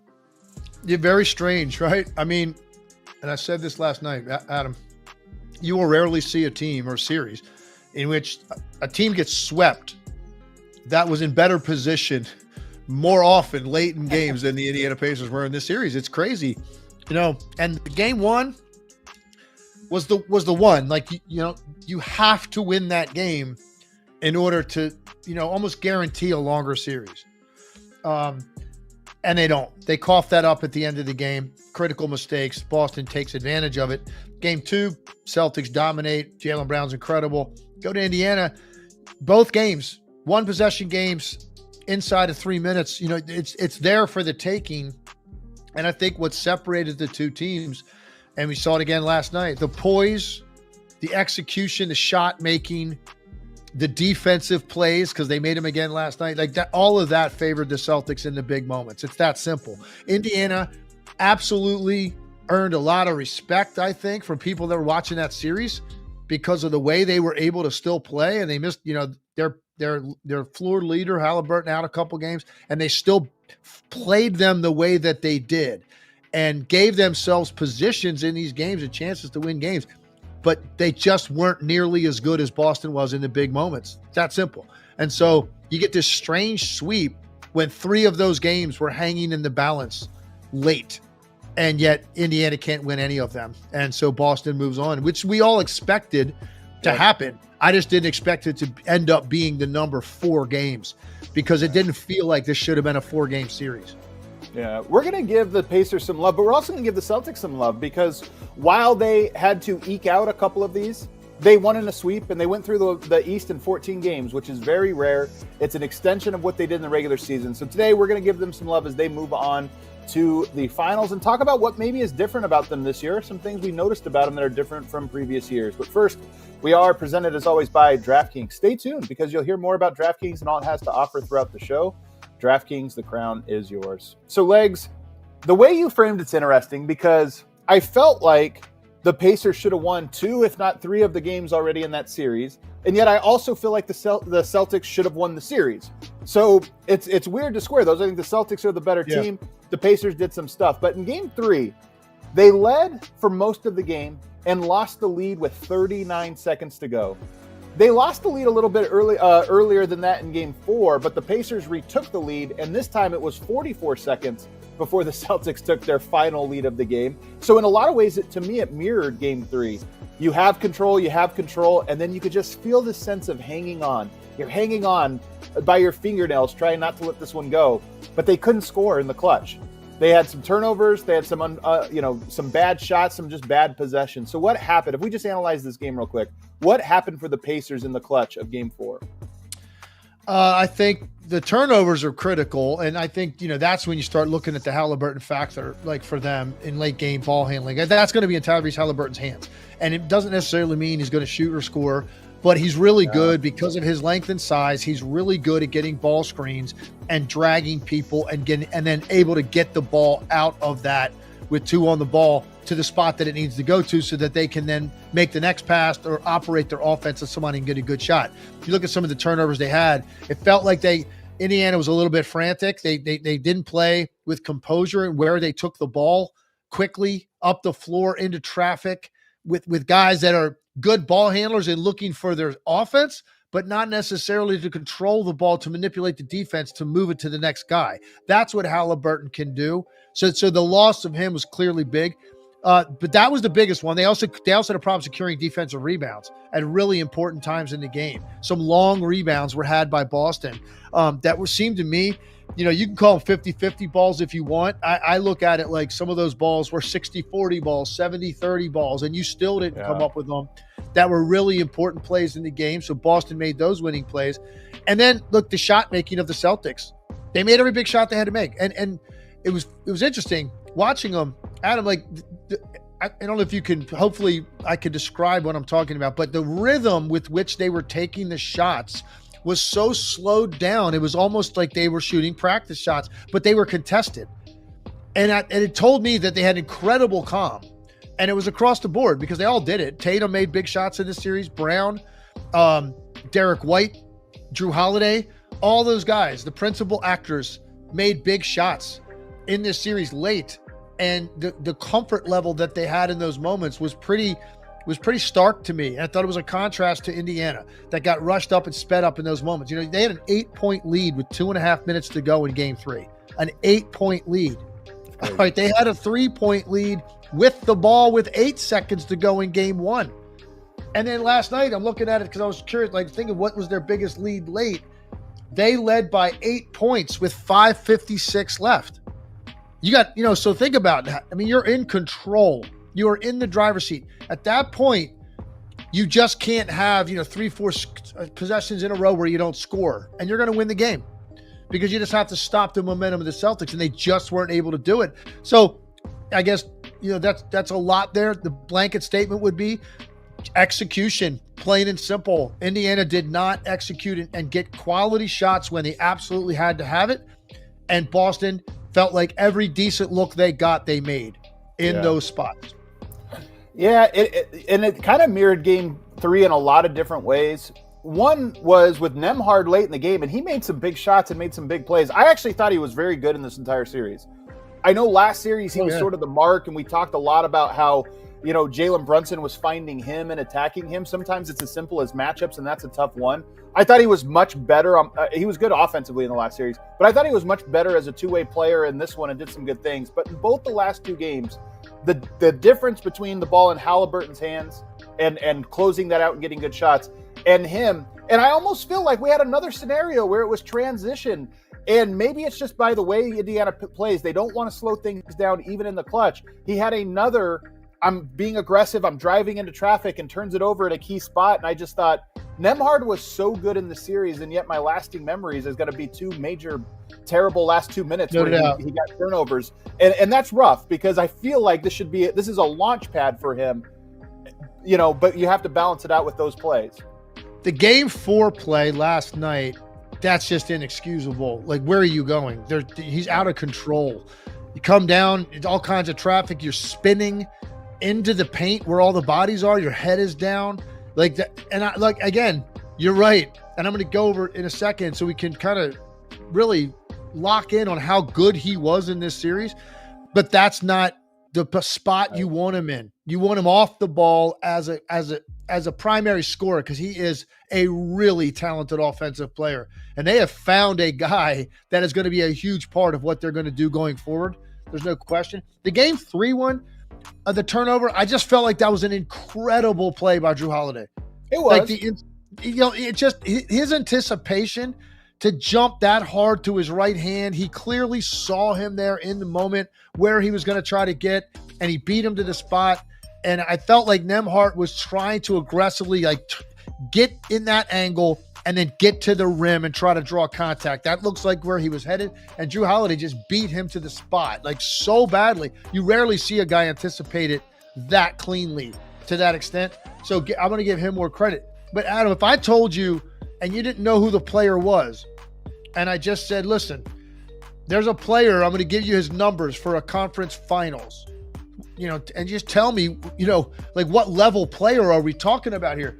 Yeah. 21 points a game, 54% shooting from the field, 48% from the 3-point line. It gets better. Almost 8 assists a game with 1.5 turnovers. Great ratio. I mean, look at that ratio. And unfortunately, 2 big ones, no question about it. Well, 3 really, if you count the inbounds pass in game 1, because at the end of the day, he threw the ball. You don't have to throw the pass, right? I mean, you're ultimately responsible for it. The design of the play was terrible. They could have advanced it, taken time out, whatever. They could have done something different. I get it, but he still threw the ball. So really 3, and he only averaged a turnover and a half for the series per game. So unfortunately for him, when he did turn the ball over, it was at a critical time because that's really probably not supposed to be on his dinner plate at that time. He's got other responsibilities as a scorer. But those numbers, man, 21 on 54, 48, 90 shooting splits. Yeah. My goodness. And almost 8 assists and a turnover and a half. Like, he couldn't have played better in this series. And the good news is, stinks to lose. It's a progression in this league. We know it. Boston's been there a million times. Everybody expected Boston to win a series. They did. The good news is the Pacers have found a guy. Right? He's 24 years old. as we head into the summer, and they have found a legitimate big time player as an off guard and a combo guard, because he can play some point if Halliburton's on the bench. So you're talking about a guy now that's going to be, I think, a fixture for them going forward. I love his game. I mean, I thought he was incredible. Honestly, prior to this playoffs, I thought he was incredible. But the playoffs, separate. The playoffs kind of show you, okay, this is tougher. Who can handle it? And the fact that his game didn't diminish at all. In fact, it stepped up a level. It's just so impressive. And so much so, Legs, that last night, people on the timeline, real analysts, good analysts, were talking about Nembhard's upside as a star. And I'm thinking, I love Nembhard, and I love that mold of player. But that's not, to me, traditionally the mold of a star player. But then I started thinking, a lot of the modern NBA right now, in my opinion, and I'm very curious if you agree with this or to what extent you agree, basketball IQ, ball handling, well-rounded games, the ability to do multiple things. It seems like the league right now really benefits players that can do those types of things. I don't see Nembhard as a star, but I do see him as a guy that can do a lot of things and has a high basketball IQ and good size on him. So do you think that he is a star in the current version of the NBA, or a fringe star, a guy that could actually become, a top 3 or 4 player on a good team? Or do you feel like he is more of a role player, which is what I think everybody expected when you draft him as late as he was drafted? You expect, okay, maybe he's a role player. Do you see him having the upside of a star? I mean, I definitely think he can be a top 3 or 4 player on a good team. I mean, I think he probably kind of is that now. I mean, because you look at, you're right. I mean, you got Halliburton and Siakam, who are going to be listed as your top 2 guys, and then Miles Turner is going to be right there, and then Nembhard. And on a given night, it could be Nembhard or Turner.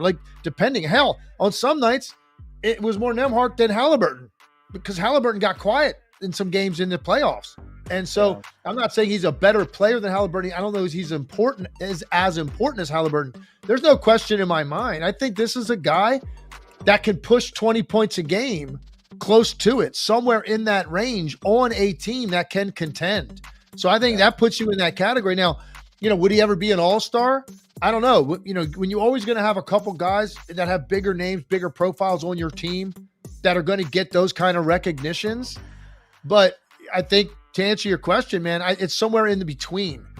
A legitimate star, I don't know that we'll use that word for him, but he's certainly better than a role player. He is to me a legitimate starting 2 guard in this league, that as your 3rd best player, if you've got a big or a wing that's a higher level, and you've got another guard that's a higher level, you got a team that can contend in the Eastern Conference. And that's where I think Halliburton falls. Yeah, and you think Derek White, was another player, not a ton of hype, and then all of a sudden you look at it and you go, no, actually he does everything. If he's your 4th or 5th best player, that's an incredible connector piece, and he kind of reminds me of that mold of player, that type of player.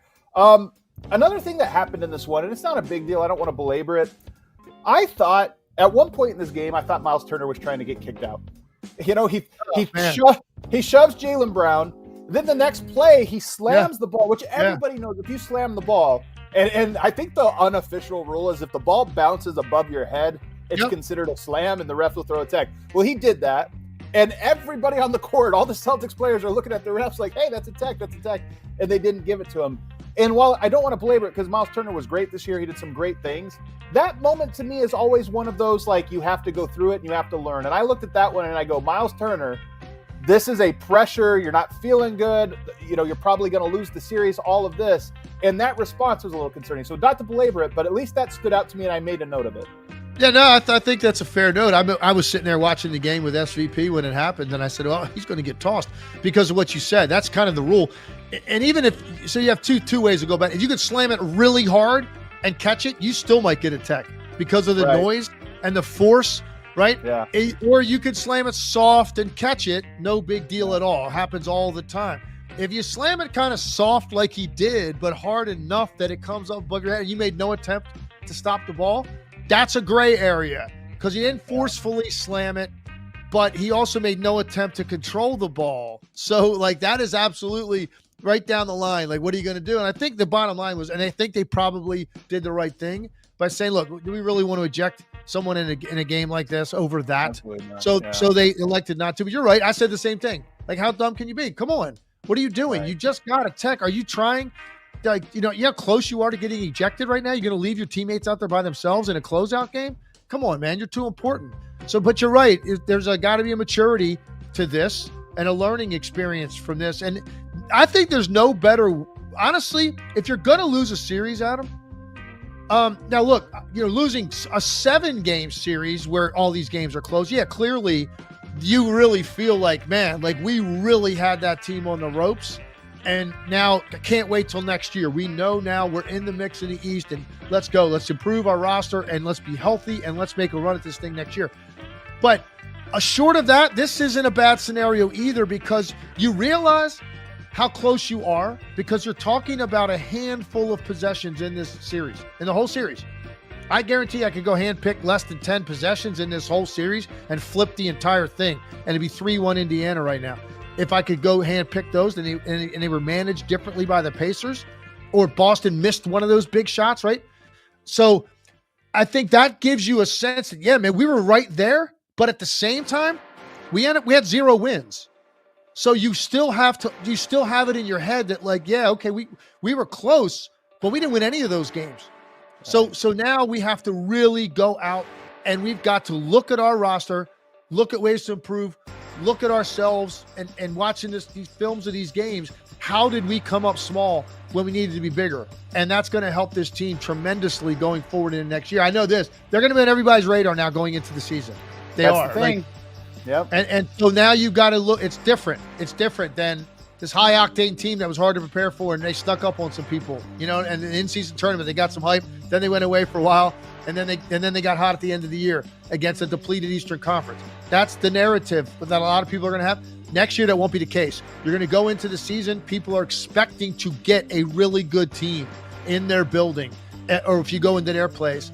And now the readiness is going to be different for them going into the season. So they've got to improve their roster. They still need to add things to their roster and figure out a way how they can be better in tight spots.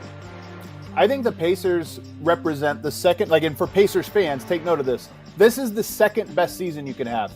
It's the first leap year. The first year your team makes a leap and gets on the big stage because there's no pressure. Everything seems new and exciting. Nobody was looking for you, and everything kind of seems like a miracle along the way. The only thing better than that is when your team actually wins the title. But every step after this, like you said, it becomes a bit of a slog. You can have a better year next year, but not make it as far, and it's just hard to square those things. So that always appreciate the rides along a journey as a fan. The last one I have here, though, no Benedict Mathurin, gets hurt halfway through the year, and obviously misses. And one of the hard things for the Pacers, I think, what a successful year. We've seen teams like the Atlanta Hawks go far and then never make it back and never really look like that team again. But the Pacers, to avoid that, have to analyze what they truly are, how good they truly are, without seeing Benedict Mathurin and without seeing Tyrese Halliburton for these last 2 games. If you just think about Mathurin, because I know you liked it, we talked about him a lot in the regular season. How do you evaluate, based on what you saw or didn't see from the Pacers this year, where he would fit into this equation? Yeah, that's interesting now because my perspective is a little different because of what I saw in Nembhard. I think Nembhard has a much more polished handle. Mathurin's a little bit bigger. He's a little bit better athlete. So he could do things a little bit more explosively. He's stronger in playing through contact when he attacks the rim. He's a little bit streakier as a shooter. Overall, this guy's a lottery pick. Upside, I think, is still to be determined. I loved him coming out. He's done nothing to disappoint me his first 2 years in the league. He averaged almost 17 as a rookie. He was about just under 15 this year, in the mid-40s as a shooter, low 30s as a rookie, mid-30s this year as a three-point shooter. Rebounding numbers solid, 4 rebounds a game, both years. So who knows, man? He's only 21 years old. So he was a lottery pick for a reason, and I think there's still a lot more there for him. But if you look at these 2 guys right now, and look at Nembhard, look at Mathurin, I think Nembhard's a more accomplished scorer at this level because of his handle and his more consistent three-point shooting range. And he showed you that. And by the way, I mentioned his shooting splits in this series, 54, 48, 90. He was 54 in the last round. He was 51 in the first round from the field, with way over 40% three-point shooting. So this wasn't he got hot here in this series or at the end of this series. No, he He just had much fewer shots in the first 2 rounds because Halliburton was there. But that's even more impressive to me. He took 15 shots a game in this round and shot 54%. In the last round, he took 9 shots and shot 54%. That's hard to do. That's hard to say. We're going to give you, number one, it's hard to shoot 54% on 9 shots. That's just hard to do as a guard. But now we're going to say, okay, we're going to give you 6 more shots, and there's much more attention on you by their defense. Now what? Oh, well, I'll still shoot 54%. Like, I'm so impressed with him as a scorer and an offensive player that now it's a little bit murkier. What Mathurin, is he the starting 2 guard or is Nembhard? Like, that's kind of how I look at this right now. The overall upside I would still give to Mathurin because just what I saw physically coming into the league, I saw enough the first 2 years, but he's got to improve in certain areas. Of the size, I do like the size factor and the strength factor that Mathurin has and his ability to attack above the rim. He can finish. That's an element Nembhard doesn't really have. But Mathurin's got to work on his handle and his consistency with his shooting. And you're going to have, I think, a pretty big-time 2 guard on your hands. But right now, Nembhard's made this a lot more interesting discussion. And the other thing that Nembhard has that I like, Legs, it's something we talked about with Luka yesterday. When there's 6 seconds on the shot clock, your natural instinct is speed up. I got to go fast. I got to go fast. Nembhard, I think part of why he shoots such a good percentage is he kind of knows, like, oh, the shot clock's winding down, but I don't have to just get to my step back, shoot up a prayer. Like, 6 seconds. Let's use the next 5 seconds to try to get something. He just has a patience to him, an urgency, but a patience to him that I like, and I think it's part of why he has such an efficient player. Oftentimes, efficient players, it's because the shots they don't take. They just cut out the terrible ones. Let's go to the other side, though. We got to spend some love on Boston Celtics here because we've been talking about them. I'm still a little skeptical based on the road that they had. But when you go 12-2, I don't care who you're playing. If it's an NBA playoff basketball, it's going to be tough. And going 12-2 is impressive. But what's really impressive to me was Eastern Conference Finals MVP Jaylen Brown. 29 points, 6 rebounds, 2 assists, 3 steals, 1 block, 11 of 22, 4 of 8 from 3. That's a full box score, and it's indicative of how he played this entire this entire series. He was phenomenal in it. And I love the ceremony with him winning Finals MVP or Eastern Conference Finals MVP because he really did seem unassuming about it. Like, oh, wow, I won? That's awesome. It's like, yeah, of course you won. That was an incredible series that you just played. And to me, it's encouraging actually for the Celtics to go in and have Jaylen Brown be a guy capable of playing at that level and being the best player on the team. Do you feel the same way that you're encouraged by what he did in this round and what he's looked like this playoffs? I'll take it a step further. Not only is it encouraging, it's the absolute best case scenario for the Boston Celtics that played out that way, and for Jason Tatum. And Jason Tatum seems like a great dude, classy dude, great teammate. He looked genuinely happy for Jaylen Brown. I mean, we're all competitive. He's competitive. He's been the guy that's been carrying the torch for this franchise the whole time, and he's the guy that's gotten most of the criticism when they've come up short. So probably some part of him would have been like, man, I'd love to have gotten my hands on that thing. But he didn't seem that way. He handled it well. His presser was great after. Here's why I say it's the best case scenario for him, because the margin for error for Jason Tatum to win a title is greater than it's ever been because of Jaylen Brown's emergence. That's the bottom line. And at the end of the day, Jason Tatum, no matter what happens in the NBA Finals, Jason Tatum's going to put up good numbers. He has done it pretty much every year in the playoffs. It's 5 straight years he's averaged more than 25 points a game in the postseason. His shooting percentages and shooting nights have been what he's been ripped apart for at critical times or got outplayed by somebody on the other side, right? But overall, my goodness, how many guys would kill to average 25 points a game in a postseason run? He's done it 5 years in a row. 3 out of those 5 years, he's averaged more than 10 rebounds a game, which is insane for a small forward to be able to average those kind of rebounding numbers. So, and then last night even, 26, 13, and 8. That was his stat line last night, okay? That's an incredible stat line. He's going to be great. He's going to put up numbers. There's no question in my mind. But what Jaylen Brown's emergence has done means they have a greater chance of winning games when Jason Tatum may have one of those nights. He might have a 4 for 17 shooting game in a finals game. Jaylen Brown gives them a greater chance to win those games. And at the end of the day, Tatum's overall numbers will be good, and that gives him a better chance to be a champion. To check that off finally and shut everybody up.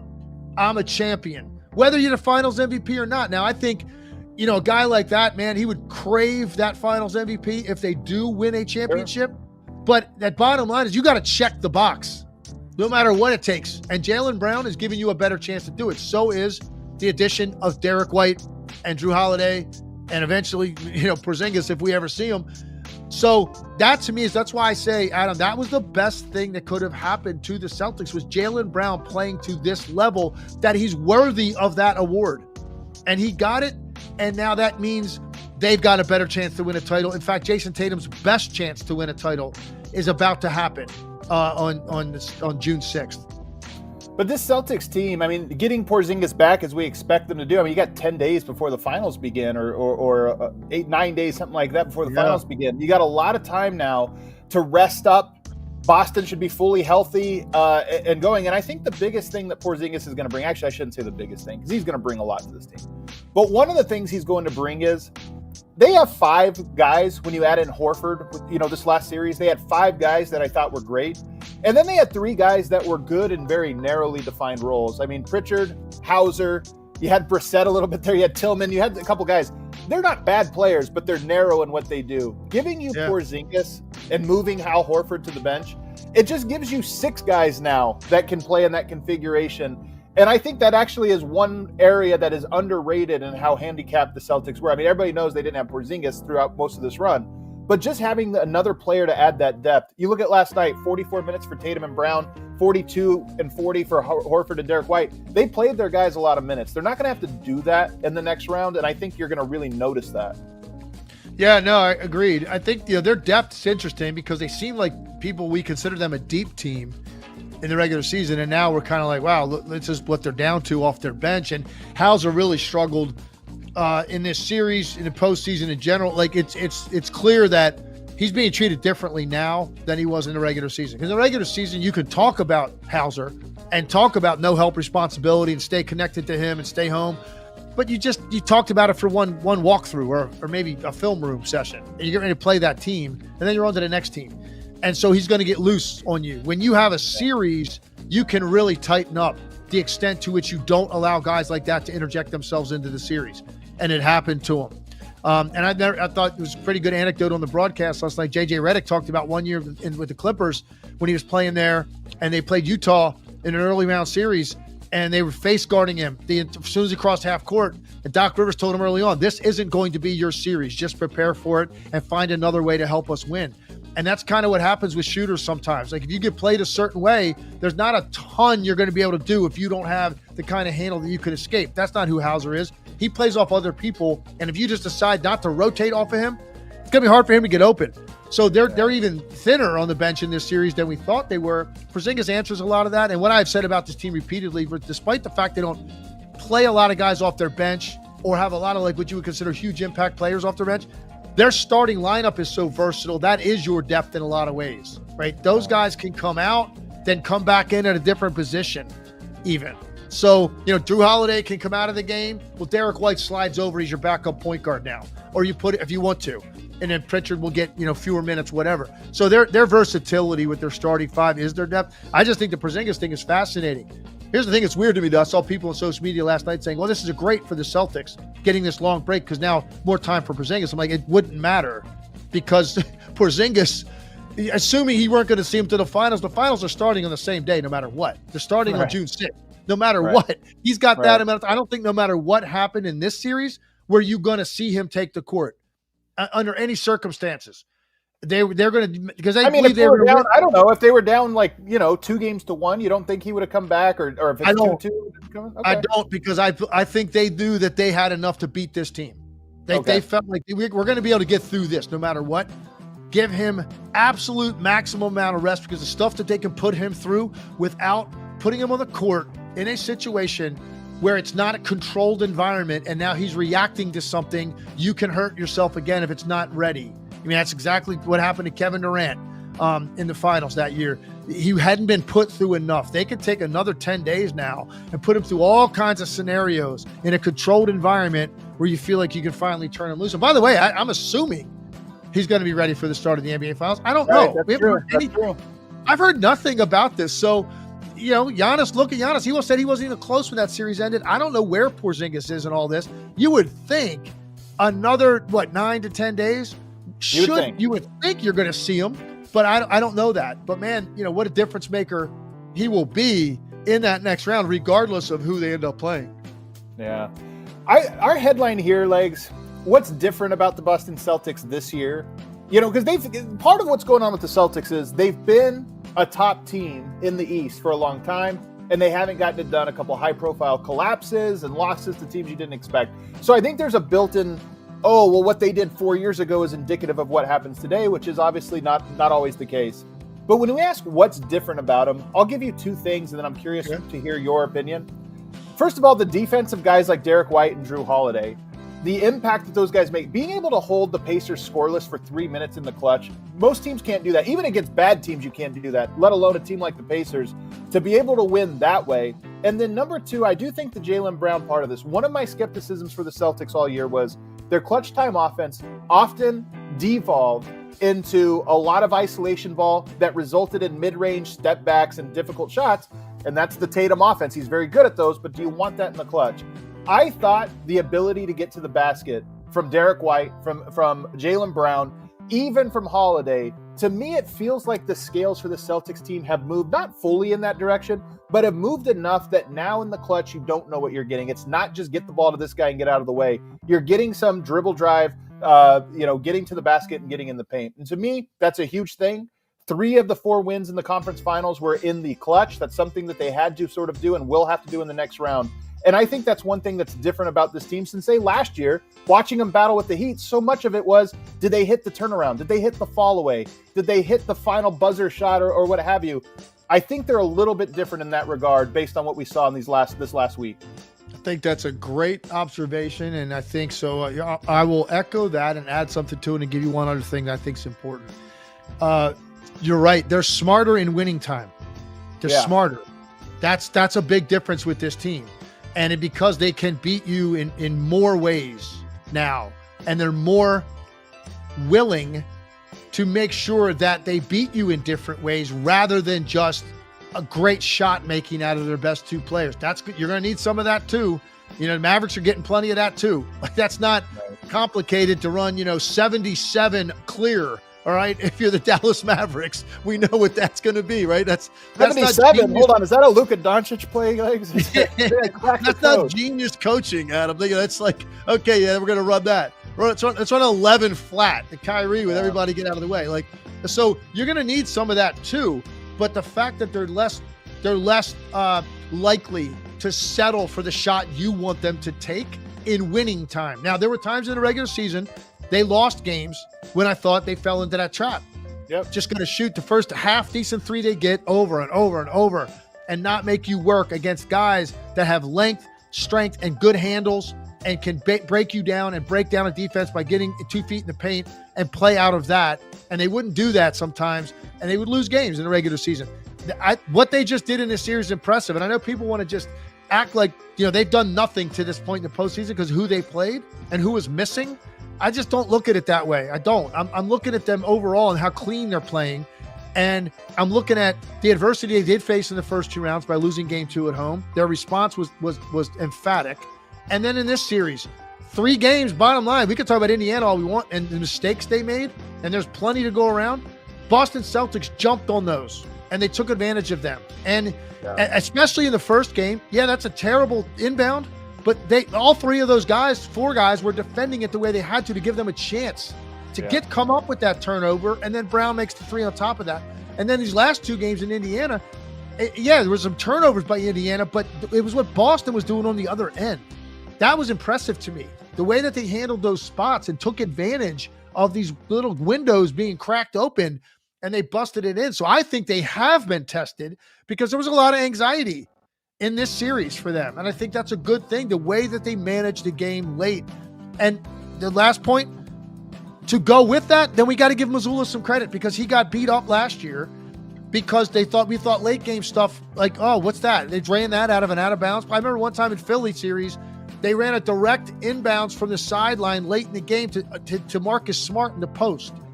And Jason Tatum was on the weak side kind of chilling. He wasn't involved, and Marcus Smart turned the ball over in the post, trying to over dribble, and everybody was freaking out. Like, what is Mazzulla doing? So he's come a long way. You don't think he's more comfortable in year 2? He was handed a team right before the season with expectations to win a title for a very young guy. That's a hard situation to be thrust into.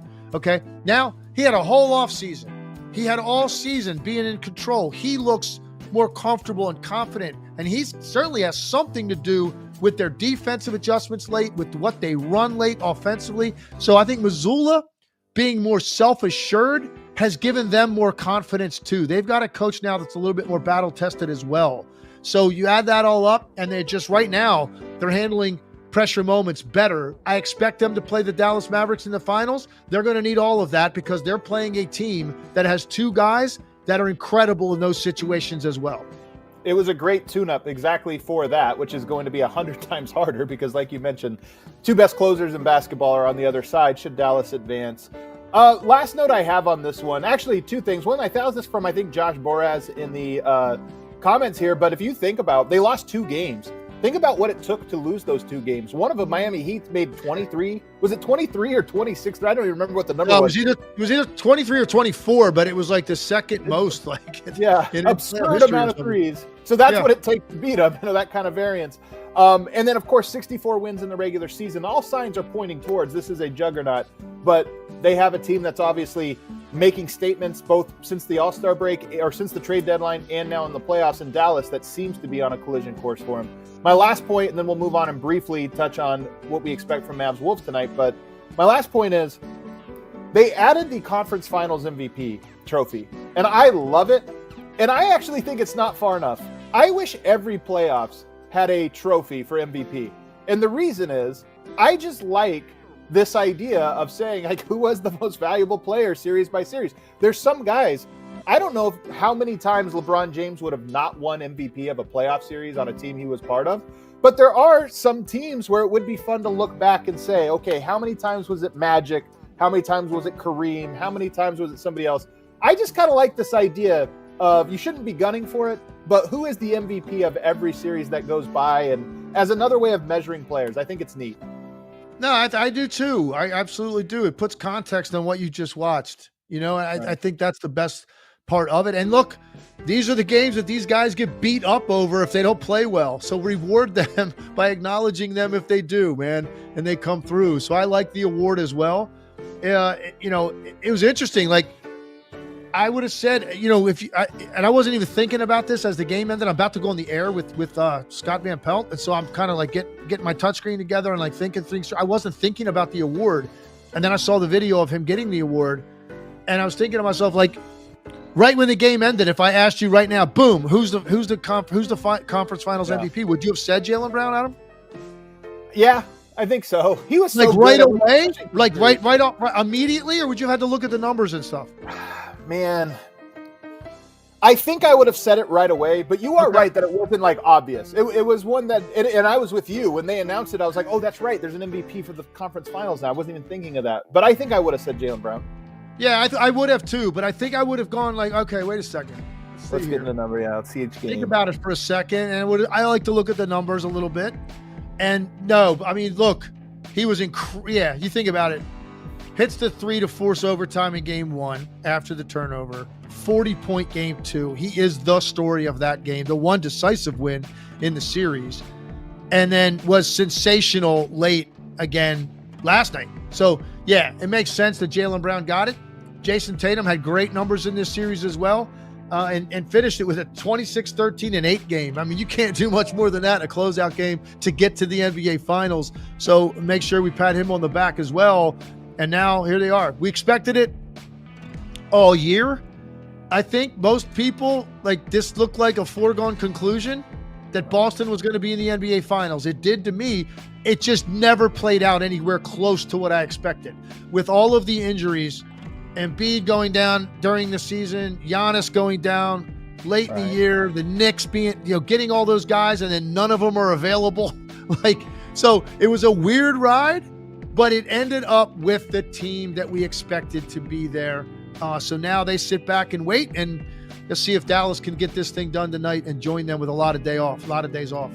Well, on that subject, let's take a quick break, and on the other side, we'll talk about that. Lively is out, so what does that mean? Is there a chance that Minnesota actually has a more of a shot to get back in the series than typical for a team down 0-3?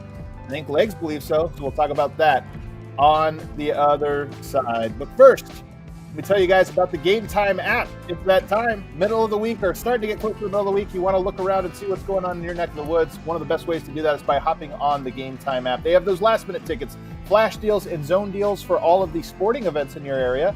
Most likely, that means Major League Baseball tickets if you want to go out to the ballpark this week, or maybe take a day off. We call in sick and then go to the ballpark. That's a great day. But call in sick and go to a baseball game in the middle of summer. That's a great day. Maybe you want to do that this week, or maybe you want to check out concerts, festivals, and other events going on. Hop on the Game Time app and just scroll around and see what's going on. They have that lowest price guarantee, or Game Time will credit you 110% of the difference. That's how confident they are that they can get you the best deal. They have the zone deals, all-in pricing option. If you click on the front page, there's a little all-in in the top right where you don't have to guess what taxes and fees are. They'll tell you right away, so it takes the guesswork. Take the guesswork out of buying NBA tickets yourself with the Game Time app. Download the Game Time app and create an account. And when you do, use our code ALLNBA for $20 off your first purchase.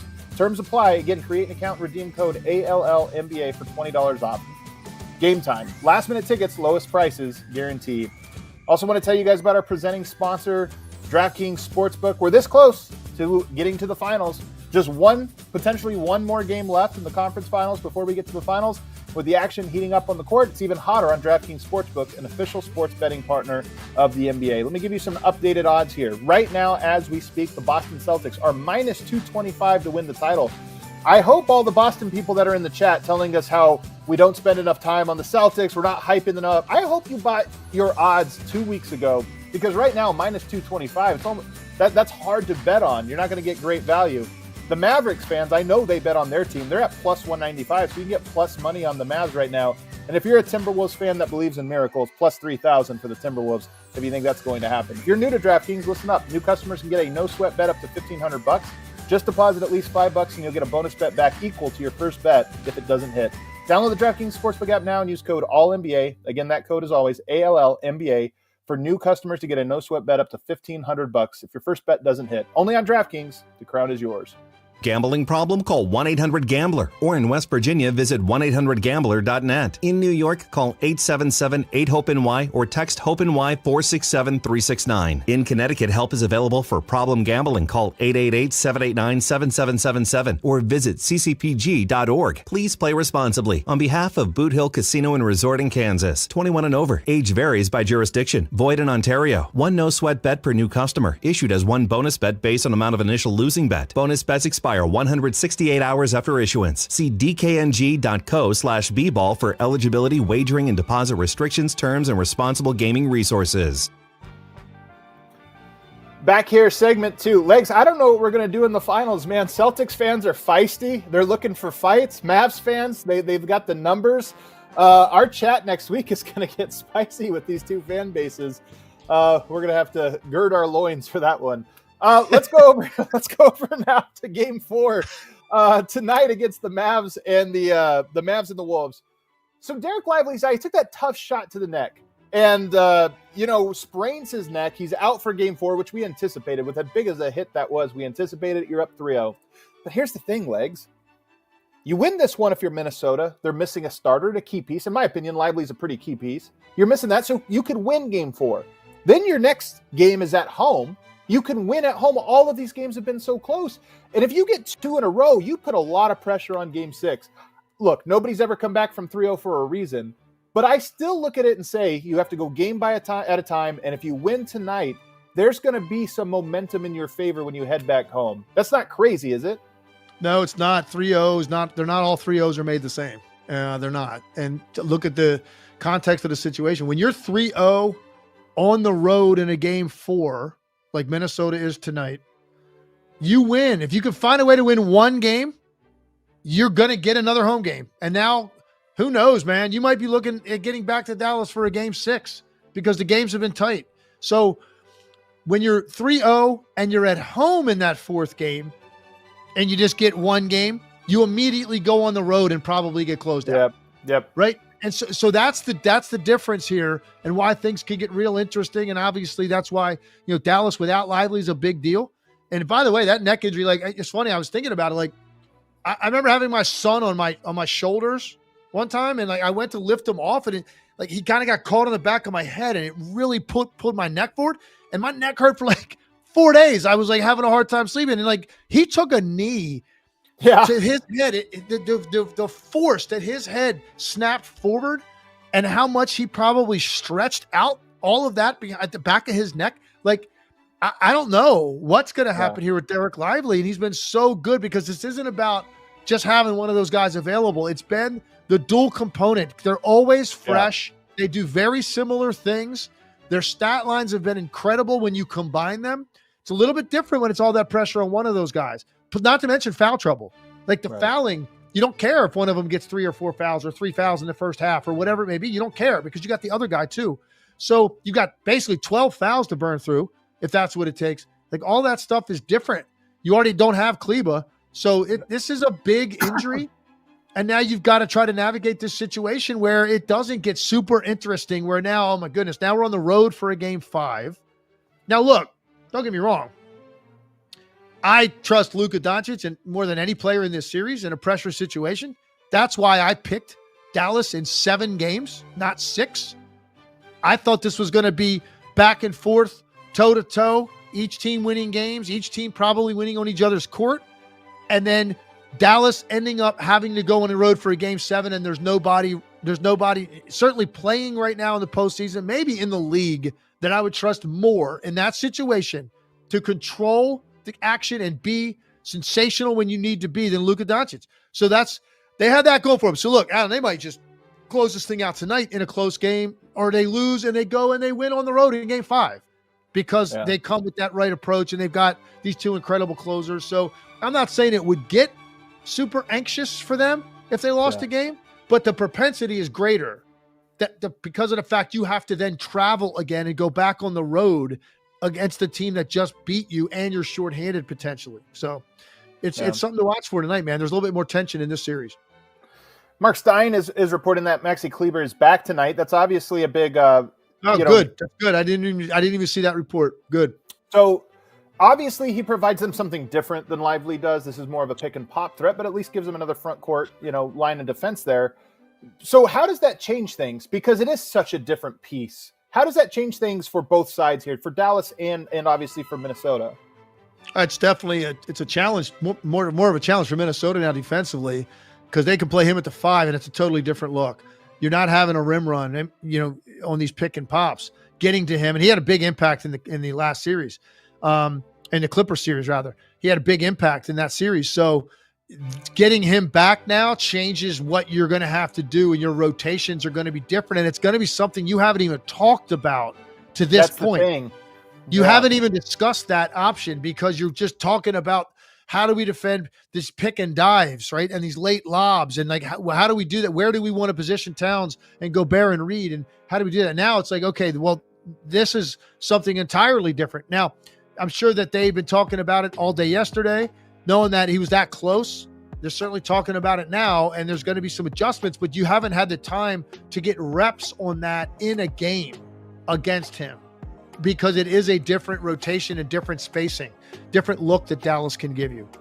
Yeah, it is completely different. Last round, Denver, Rudy Gobert had, his partner gave birth to a child, and there was a giant windstorm, and Gobert wasn't able to get back for game 2.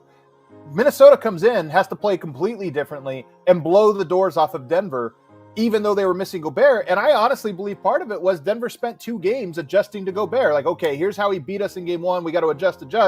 And all of a sudden, everything you talked about and prepared for, throw that out the window because it's a completely different look. You could have a similar effect tonight where Minnesota now has to adjust to something they haven't seen, even though Kleba hasn't been healthy, recently. Dallas still knows how to play with him. They know what to do there. So maybe that gives them a little bit of a leg up, but we'll have to see.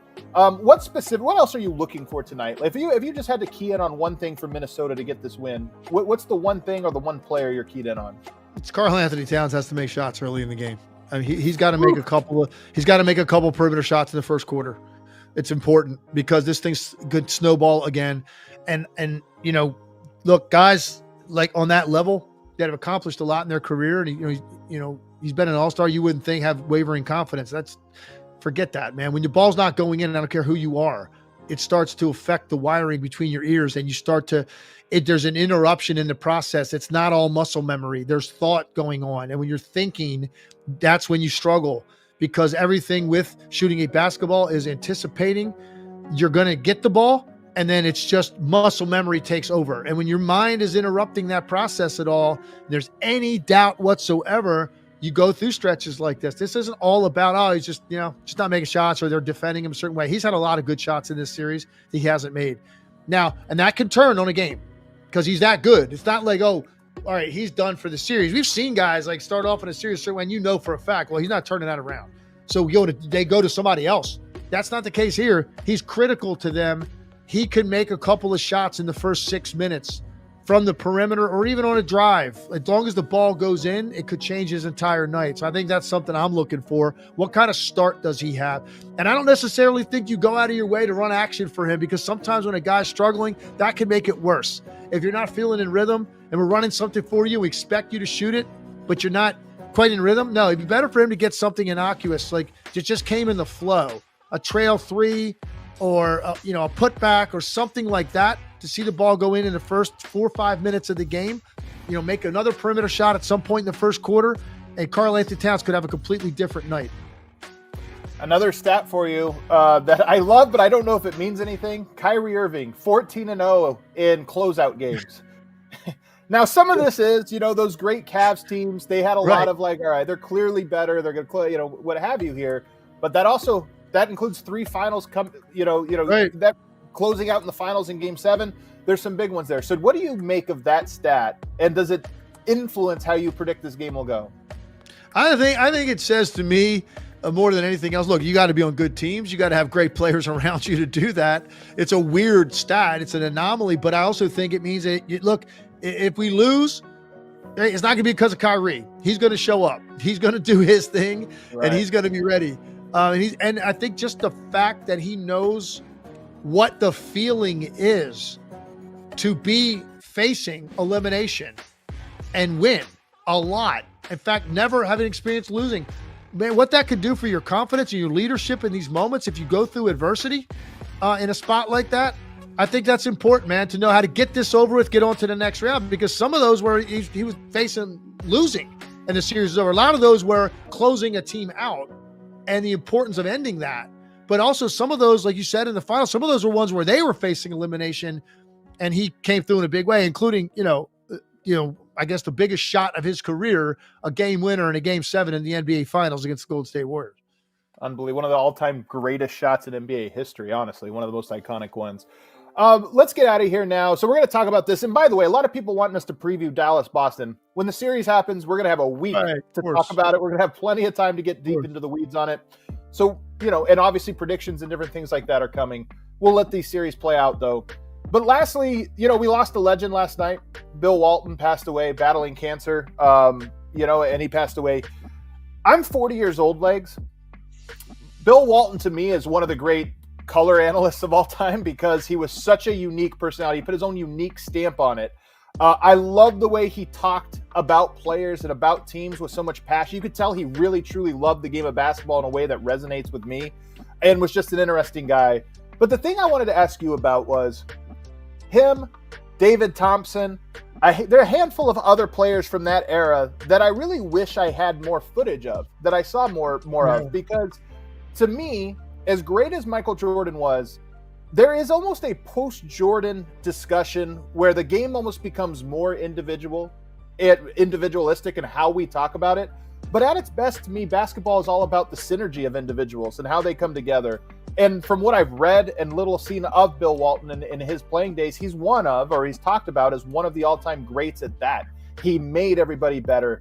He created a synergy with the various teams he was on. And that's one thing that the further we get removed from these guys and their memories as players kind of wash away, that's one of the things I hope doesn't, is that he was an all-time team player.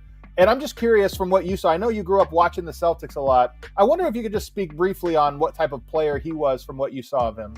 Yeah, well, first, so I'm a little bit older than you. And when he came into the league, I was still a kid, and I wasn't super into the NBA at that age. I didn't really start to get into that until I was about 14 when I was going into high school, which would have been 1980.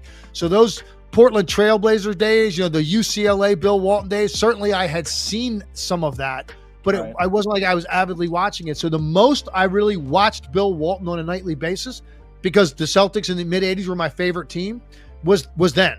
And think about this. He has the lowest scoring average for any sixth man of the year ever. 7.5 points a game is what he averaged for the Celtics that year, and he played 80 games. And the reason I say that, I'm not trying to, that's not to be critical.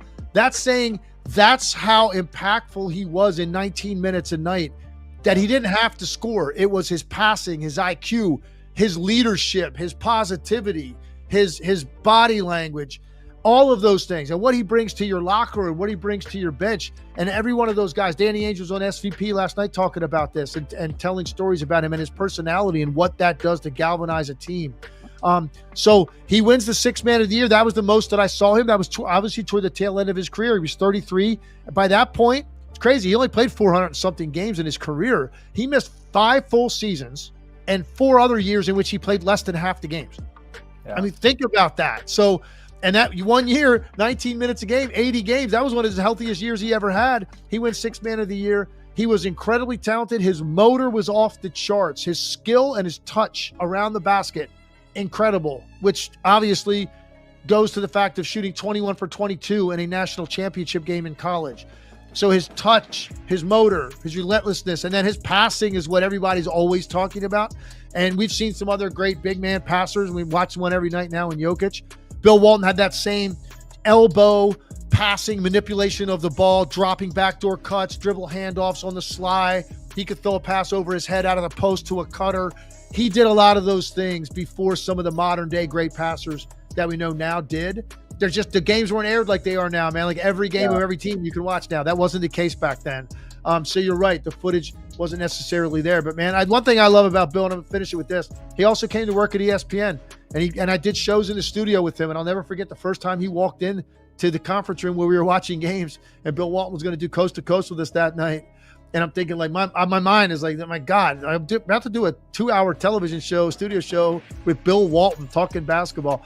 And I didn't think he even knew who I was at the time. He came in, Timmy Legler, he starts with that big voice. And so he did. He was familiar with me. That made me feel pretty good. It was a pretty cool thing. We go out on the show, and you do a rundown for a TV show that's got kind of a timeline of the topics. Like, and they roughly allocate an amount of time for each topic, and it doesn't always go according to plan, but it gives you a rough outline of what the next topic is. Everybody gets it. The producers put it together, and here we go. We go on the air. The show starts. First question goes to Bill Walton. That rundown was blown up in about 4 minutes because Bill was still talking. And while he was doing it, he's kind of looking over at us, and he's winking at us, and he's smiling because it's all over video, and he's just talking. And he's thinking, like, this is the greatest thing ever, like rundown, schmundown. Watch what I'm about to do. And I just remember sitting there. And from that point on, it was kind of like our hair was on fire the rest of the show, just trying to figure out, like, where we were going to go with this. And no one cared. Because it was all positivity. It was obviously, very smart analysis, but it was also the personality that he brought to it and how much he brought energy to everything he touched. And that's what Bill Walton was all about, man. So RIP to him, condolences to his family and Luke, and the NBA world, the NBA community lost one of the all-time greats. A true Renaissance man. And when he talked about the game, you have a little bit of this too, Legs, if I could compliment you in this, but where he one time said of Jokic, somebody was asked about him, and he said, you know what I love about him? He has peripheral vision. And you think everybody says the same thing about players. Oh, he's a great passer. Oh, he's got good touch. His post for this or that. I love when guys appreciate weird little subtle details that unlock those skills. And for him, it's peripheral vision. That's the thing that stood out to him. And I just love that because it was such a unique detail that explains the obvious part of it. And it just, he had a knack for that because he was curious. And he clearly had a lot of different passions and gave energy to the things he loved. Emma, we got 2 super chats. What do we got? Joshua Boras says, Kyrie and Luka combined for 55 points in 2 regular season losses with Cleveland versus the C's. How can both play better to win the finals? Really a question for next week, but I'll let you give a quick stab at it. Well, I think that the answer to that is they've never had better chemistry than they have right now. Yep. This was a work in progress from the very beginning. adding a player like that to play alongside Luka Doncic and his unique style of play at the guard position, nobody knew if that was going to work. It obviously didn't work last year, and they don't. They go into the summer thinking, everybody's kind of wondering, where's this headed? And even the first half of the year, it didn't look like this. It really, to me, all came together with the additions to their roster and making them a more complete team. And I think that's when they probably realized what they were capable of doing now with this roster and with this team. And it was really important that two of those guys figure out the ebb and flow, and they have figured that out beautifully. And a lot of it has to do with Kyrie's mental state and being engaged and ready every night and happy and buying in. And when he's like that, we can all appreciate how great this guy is. So that'd be my answer. This has just been something that has evolved ever since he got there a year ago. And now it's at its peak form. This is the best it has looked. So I wouldn't even compare what they did against the Boston in the regular season. This, to me, is a different pairing now, and it's a different Dallas team. I'll also say East versus West regular season games to me are just, they mean something. I don't want to say they don't mean anything, but oftentimes those games are the least predictive because teams aren't really putting that much into them strategically. All right, what else, Emma? We had one other one. She said it's a little weird. Cycle Blue says B-Ball Cthulhu refuses to rescind the fraud alert on Boston until he sees a convincing win against whoever comes out of the West, or it's a 3 straight years the champ beat the Suns in the previous Christmas. All right, well, this is a Suns fan trying to. Were the Suns actually the?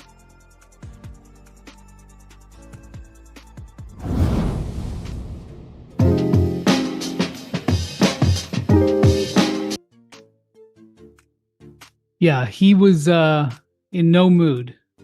He was in a mood. I was going to say he was in a mood, brother. He was in a step back from 30-foot mood for the first 3 minutes of the game. We were like, "Yep, this game is over." No, you know what mood he was turn it off in? then. He was in, I'm going to absolutely dominate. And that one guy said something to me, and that's the guy I'm going to focus on and pick on and snarl at and bark at. And Lucas, I said, what was it about that guy? I said, if I told you, I'd have to sue him. But that gets me going. It's going to be somebody. He's going to pick somebody who's, he's going to blame for getting him fired up. He's going to light the world on fire, bark at that guy. But then when he spoke Slovenian, I know 2 Slovenian words now. Pivo means beer, and MFer, which I believe translates to MFer. So he spoke that second Slovenian word. What about Pravi? Oh, yeah, 3. That means real. And boy, he definitely was Pravi MVP of the Western Conference Finals, got the Magic Johnson Trophy to show for it. But third quarter. Left it on the podium, walked away from it, had to have it brought to him. You got it now.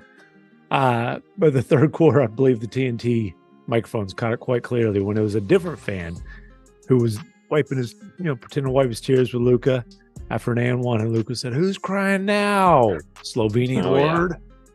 Oh, yeah.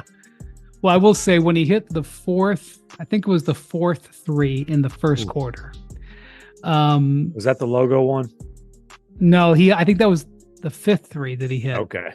Well, whatever. He had a big 3 in the first quarter that kind of, the reality came crashing down on everybody in the Target Center, and the arena went dead silent. The Wolves called timeout, and he was screaming so loud that you could hear it plain as day. It was like this moment where it was quiet, and you could hear him screaming, and it was like, that was it. After that, he had taken them all.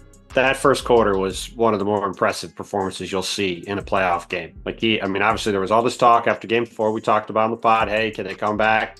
Minnesota, get game 5, send this back to Dallas. Game 6, maybe Dallas gets a little nervy. Don't know how Derek Lively's going to play, what he's going to look like. This guy just comes out and decides to just cut everybody's throats immediately, and not just taking threes, taking 30-footers repeatedly in the first 2 minutes of the game and burying them. He wanted. It was dominant, just true dominance across the board. It was super fun to watch. He had 12 points in the first 153 seconds, and we did not need to watch the other 45 minutes and change. It was over. And 21, he outscored the Wolves by himself in the first quarter, 21-20. Still not the most impressive road elimination performance that we've seen from this guy, but it reminded me a hell of a lot of the other one. And I'm talking about Game 7 in Phoenix against the team that was the number 1 seed overall that year, when he outscored the freaking Phoenix Suns by himself in the first half.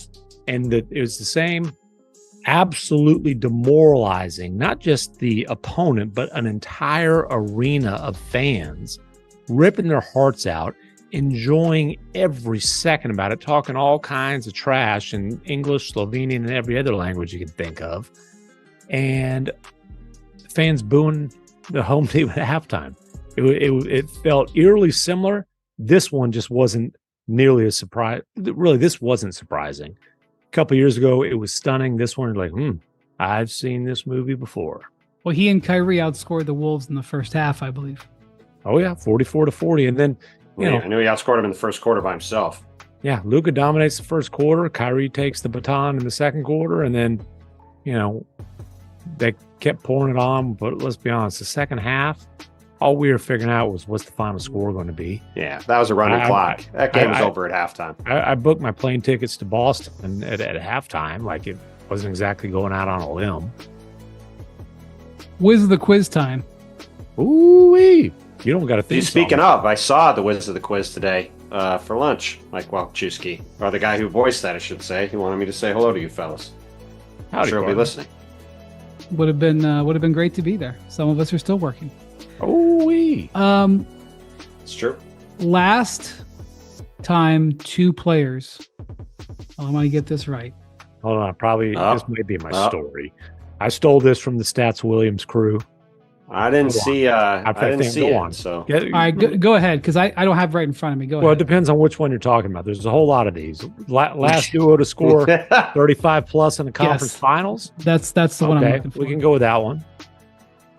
Last duo to score both score 35 in a game. Conference finals. Two guys in the Eastern Conference Finals that both scored 35 points in the game.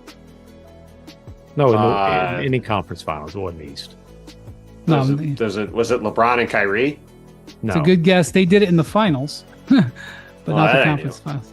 Conference finals. That's my guess. I'll give you a hint. Not the East, and first name basis is all it's all. A couple first names, all you need. And it happened this century.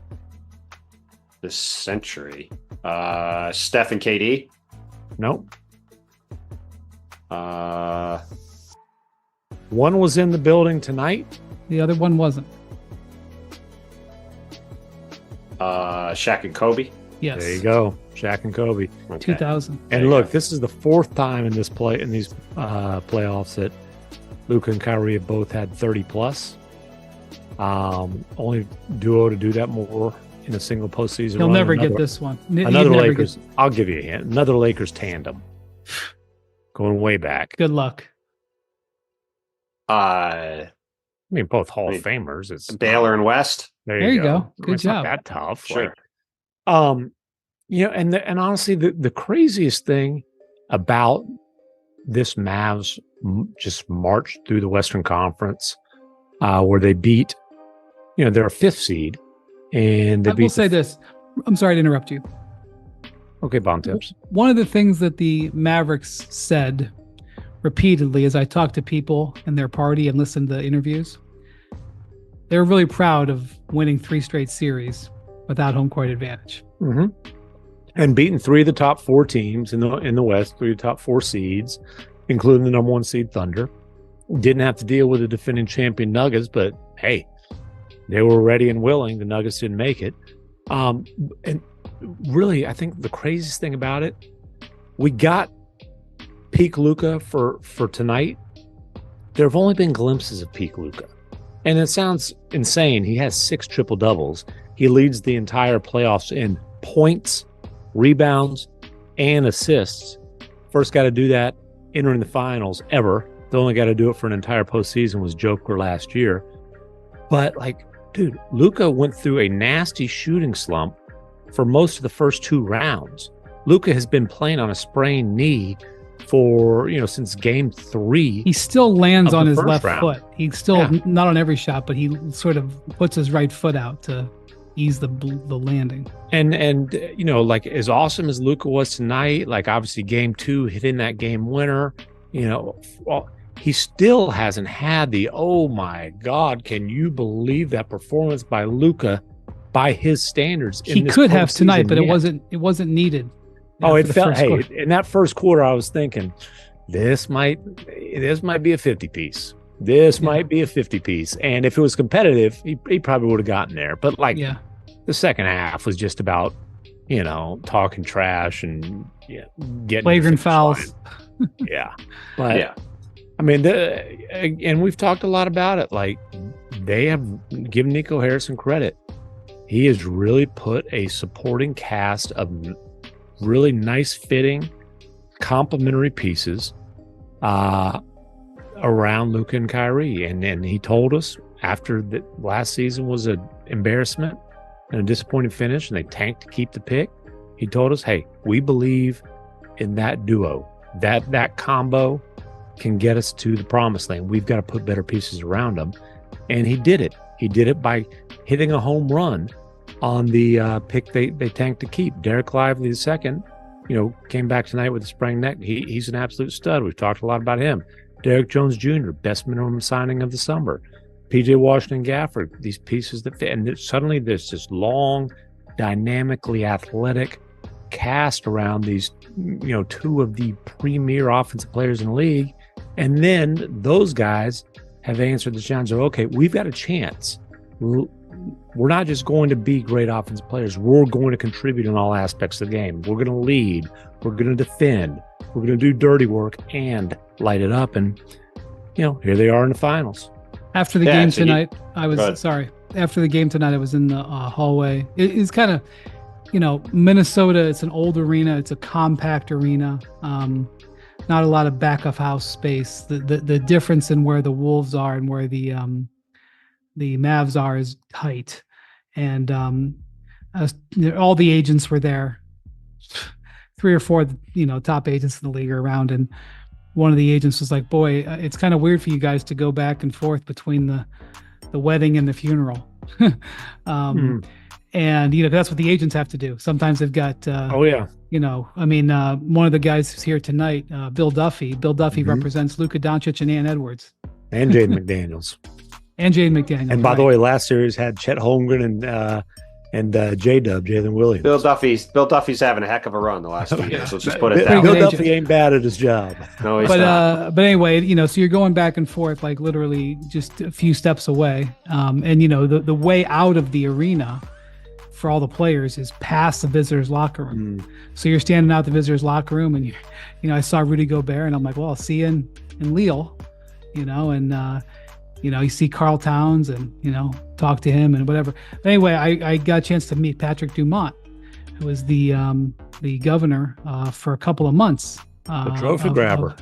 And by the way, it's sort of I don't know if it's a written rule, but it's certainly an applied rule that the person that receives the trophy, whatever the trophy is, whether it's the conference trophy or the big one, is the governor. The governor gets the trophy. So that's why Patrick Dumont, although he's only had the team for a few weeks or months, Mark Cuban was not on center stage. He was off to the side. But anyways, I told him congratulations. He wasn't on the stage at all. He was. He was off second row. I'm saying at home on television, you could see a lot of people, and Mark Cuban could not be seen anywhere. Right. So anyway, I told him what I tell all owners and general managers who have some success for the first time, and most of them, I'm sure, ignore me. Which is to enjoy it, because it's so incredibly hard to achieve. Ask Kyrie. Success, absolutely. He talked a lot about waiting 7 years to get back here. I tell you what, though, it's a lot easier to achieve when the MVP caliber face of the franchise is 25 years old. Yes. They've got a chance. Look, you can say the same thing about the Oklahoma City Thunder and, Ant's not going anywhere. It ain't going to be easy. There's a lot of challengers out west, but it feels pretty good if you got Luka Doncic on your team. Yeah. So Jason Kidd was standing right there, and Jason wanted to know if they were the underdogs in the finals. If Of course they are. Lines come out, and I was like, I haven't seen the lines, but you can be confident she'll be the underdog. He goes, great. We love that because, they're going to be underdogs for the 4th straight series. And, he mentioned, you were there for this, McMahon. He mentioned, back in 2011 when they won the title in Dallas, which he was on the team, they were underdogs in that series. Although McMahon, I will say this, McMahon picked them to win. Well, okay. This is part of the reason why I got out of the prediction business. Just my dumb ass waited 13 years to do it. I also picked the Blazers to win in the first round and the Lakers to win in the second round. Once they swept the Lakers, I hopped on that bandwagon. Jackson cut that.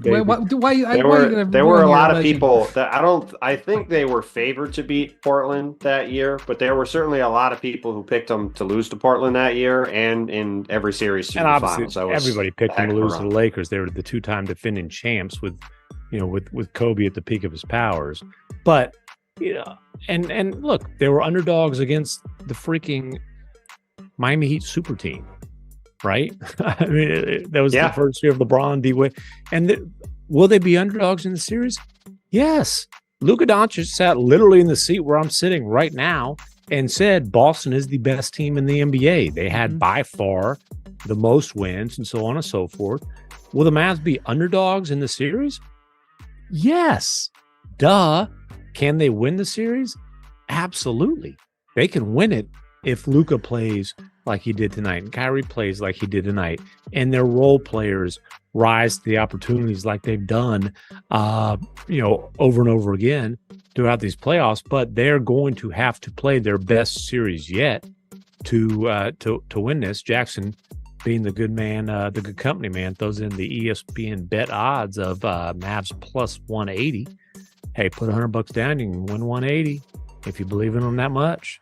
Just not the state of Texas. Drive across that state line. You can go east, you can go north. Drive across those state lines and bust that little app open, baby. Yeah, well, I was in Texas. I was at the I think I might have mentioned this. I was at the University of Texas in March speaking at Kurt Goldsberry's class, and they were talking about betting being legal and not, betting is not legal in Texas. And I was saying I predicted eventually that it would be. And there was a kid in the class who showed me how within 15 seconds he could make a bet on his phone sitting right in Texas. Oh, yeah. I mean, it's not legal, but there's plenty of ways to do it. It's just not nearly as strong of an operation as ESPN Bet, and certainly doesn't have the extreme amount of credibility that ESPN Bet has. Thank you, McMahon. I'm sorry, Bontemps, we were cutting you off. Are our bosses listening right now? No, it's all good. No, they're asleep. It's all good. Hopefully they catch us on YouTube and all other platforms. So you talked about Luka saying that the Celtics are the best team in the league. That's, of course, true. But I'll say this. Since February 5th, which was right before the trade deadline, which, you can draw this box wherever you want. Since February 5th to the end of the regular season, Celtics were 26-6. Pretty good. That's how you get to 64 wins. That's the best team in the league at that. Well, they're best team in the league for 82, but they were certainly best team in the league for the last 32. And the second best team in that span, 24-9, Mavericks. And 5 of those losses came in a 6-game span coming out of the All-Star break, including them getting their booties whooped up and down by the Boston Celtics on the road when they had the worst defense in the league during that span. And right after that, everything turned around when J. Kidd changed the starting lineup. Again, we've talked about this a lot. Gafford for Lively. I don't think that was the thing that turned around, but getting Derrick Jones Jr. back in that starting lineup, getting their defensive stopper, getting their arguably their best athlete. Lively does have an argument, which is ridiculous considering he's 7 feet tall. But right after that's when this team took off, went on that 16-2 run, and obviously here they are now. First finals matchup since 2018 where there's been 2 first-team All-NBA players in. Wow, that's surprising. That is surprising. Luka and Tatum. In 2018 was LeBron and Kevin Durant. Well, here's a whiz of the quiz, and you can play my damn theme song. And now, to present today's trivia question, the whiz of the quiz. Who is the last NBA scoring champion? to play in the finals, and who's the last one to win the title? Last one to play in the finals. Shout out Stats Williams. Oh, yeah, I always got to shout out Stats. I'll give you a hint. The last one to play in the finals played against Kyrie. I mean, that's a pretty strong hint. Steph. The last one to win a title after being the scoring king that season. Shaq. There you go. Good job. So Luka's trying to make history here. That's pretty rare. There's always been a lot of discussion. Honestly, like even not just media discussion within the league. Like I was talking to somebody during this playoff run who works for another team, and a guy who I think is one of the sharpest guys in the league, and he said, "Do you really think they can win big with Luka? Like win it all with Luka?" Just talking about that heliocentric style, and does he play enough defense, and this, that, and the other. And can they? Like that question's off the table. Absolutely, they can.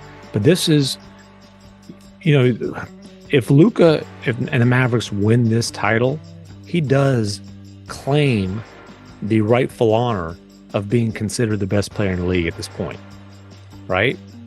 No question. I think that's fair to say. Just like Joker, absolutely. Just like Joker did last year, and Luka doesn't have that. He hadn't been the MVP yet, the regular season MVP yet, but he's going to go into next season as the favorite because the knocks of does he impact winning? Like you can't ask that anymore with any shred of credibility. Well, this is what we talked about going back to the end of the season with the straw poll and all the people in Dallas who got mad at me for just saying how the results were going to go. And the bottom line is you can get mad at this being the case, but the end of last season and the way it ended, although Luka's awesome and everybody agrees he's awesome, if you missed the play-in the year before, it's very hard to come in the next season and be at the top of the list for MVP. It's just the way it is. Whereas this year, Luka's been unbelievable in the playoffs. Dallas had a great close. Whether they win the finals or not, he's going to be the guy next year that goes into the season where everybody says this guy is either right there with Jokic or the number one guy, and he's going to be at the top of everybody's list to win MVP next year, and it's going to be his turn. And if Dallas is really good next year, he probably will win MVP next year because that's how this works and it's how it's always worked, and that's okay. Yeah, if you're a Luka fan and a Luka supporter, you can beat your chest and enjoy it, but and say whatever you want. It's what happens when you win. But this has gone the way it's supposed to go. You're supposed to earn it, and you're supposed to also have a good team around you. You can't win unless you have a good team. Well, and the McMahon's points on the year that Nico Harrison had from the way last season ended through the trade deadline. I mean, obviously the Grant Williams deal and the way that went, I mean, you could say that's a knock on him, but they immediately pivoted to PJ Washington, and that worked out great. Derek Jones was great. Derek Lively was great. Getting Gafford has been a huge help. And look, what we said at the time was we thought the moves would help them, but we were concerned about the long-term cost, and was it enough to get Dallas where they needed to go? Well, guess what? Got Dallas where they needed to go. And here's the concern. Here's the concern. They got guys who are signed up long-term to be with the group going forward that are young and could grow with Luka on top of it. Right, and the concern was this. Will these moves be enough to keep Luka happy and prevent the possibility of, if their first-round exit the next couple of years, is he looking for greener pastures? And folks, again, this is not just media discussion. Why do you think Sam Presti gave up a pick this year to get a 2028 swap? Because he was trying to time it out for the possibility that Luka might be gone, and the next thing you know, it's a Nets-like swap opportunity, right? And when I say Nets-like, I'm talking about multiple occasions. That's not a concern. Clearly, the Mavericks are good enough to give Luka a chance to compete for championships. That's all he needed to be happy. Not to mention, like, he's just like the camaraderie, the chemistry, his relationship with Kyrie. He loves playing for J. Kidd. Like, he's ecstatic at this point. So the worst case scenario has been basically extinguished. And I guess a lot can change for 2028. I've always said I don't think Luka would look for reasons to leave it after slap him in the face, and I don't think anything's going to be slapping him in the face. Well, nobody's turned down a Supermax extension yet. That's had the opportunity to sign it. At least I can think of off the top of my head. That thing's definitely going to happen next summer. Well, but that was the whole point of doing all these moves, right? It was to put them in a position where they felt confident he would want to stay. And that's the thing where if you're a Mavs fan, there's a lot of reason to be excited, because not only have they made this run this year, but PJ Washington is mid-20s, Daniel Gafford is mid-20s, Derek Lively's a kid. Obviously, they got to do a little bit of maneuvering to keep Derek Jones on their team this summer. That's going to be a pretty important thing for them to sort out. I think it's going to be full mid-level. Well, but they can't right now. They can get there. They can make it happen. I understand that, but I'm just saying they can't do it right now, so they're going to have to do some stuff to get there. It's not impossible at all for them to do it. It's very reasonable, and I think that will happen. He also could get a ton of money from somebody else, but all that's to say they've got. It's not to say they're going to lose him. It's just that they've got a bunch of guys that fit well with Luka and Kyrie. They've got them all under contract. They've got them going forward. And you could say, unlike a year ago, we were looking at this team going, man, like, what are the Mavs? Yeah, like now, Luka and Kyrie, and oh boy, what else? Yeah, now you look at it and you say you've got a clear identity of how this team wants to play, and it's effective in the playoffs, and they're going to have the ability to grow forward together and, in theory, get better, get guys like Jaden Hardy who've had impressive moments in the playoffs, who's still super young, who's got a chance to get a lot better too over time. Like there's a ton to be excited about, and that's before you talk about the next 3 weeks where, yeah, the Celtics have the best team, and I will pick the Celtics to win the title, but there's not a question about who the best player in the series is. And it's sort of a classic battle of, on one side, you got potentially an all-time great team that the Celtics can close this out and win the title, win it 64 games, massive point differential, like terrific group of players they put together over time. They've done everything but win the title. And then you've got this 25-year-old supernova on the other side who's blasting through the playoffs and taking out challengers left and right. It sets up for an epic series. It's going to be really fun. Can I ask a question? If the Hornets trade Grant Williams, do they become the Eastern Conference favorites next year? Because pretty clearly, if you trade Grant Williams, you're going to the finals. It worked for Boston. It worked for the Mavericks. So why wouldn't Charlotte just do that this summer and guarantee a finals trip? You know, as good as Nico Harrison has been, it was Brad Stevens who won the Executive of the Year because of the Porzingis trade and the Drew Holiday trade.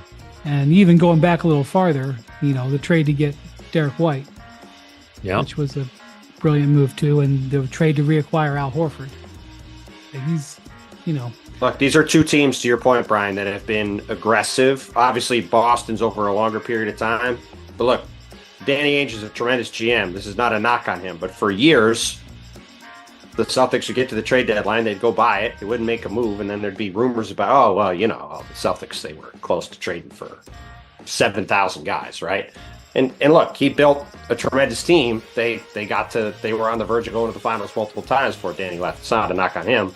But since Brad Stevens has gotten that job, he used a first-round pick to get off of Kemba Walker at the right time and get Al Horford back.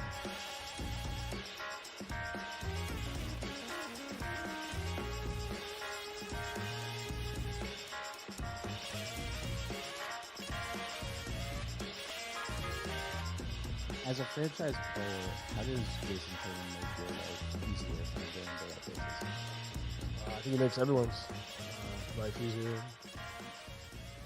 One, because of who he is as a person, the type of character they have. I think as your franchise player has to be the cornerstone of what you do. It starts with his high character, just the way he carries himself, who he is as a dad, who he is as a teammate, his availability. He's there for every single practice, every single game. Loves being coached and just carries himself the best way. So there's no one like him. It's great. Chris, back left. Joe, Chris Bannock, Sports Illustrated. When it's not always easy for a star player to fit into a group of other stars. When Kristaps came here, how quickly did you recognize that he would be able to kind of seamlessly fit into what you guys do? Right away. I mean, I think just all he cares about is winning. Like, I think he's used the experiences that he's had around the league. He's seen a lot. He's seen it all. He's seen success. He's seen tough times.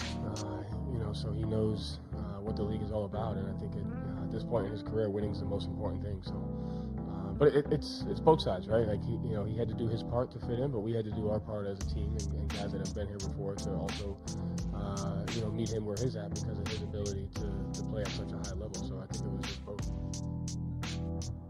Tim, back left. Tim Reynolds with the Associated Press. What's the value for you in learning from coaches who aren't in basketball, from studying guys who are successful in other walks of sport life? What is that value for you? I think it's more like the things that lead to success are the same. You're in locker rooms, and regardless of the sport, or even if you're in companies, everybody's saying the same thing.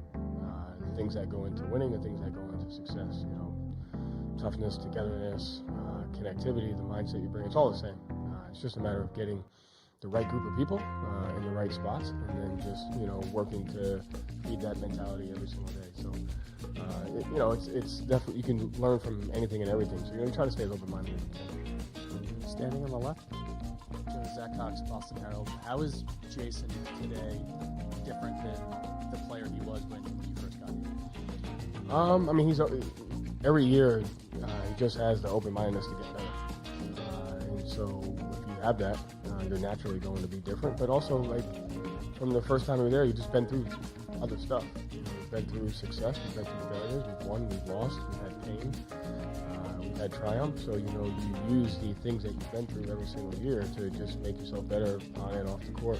And that's kind of where we're all at as a team, is just using those good and bad to use us for where we're at right now. Up front.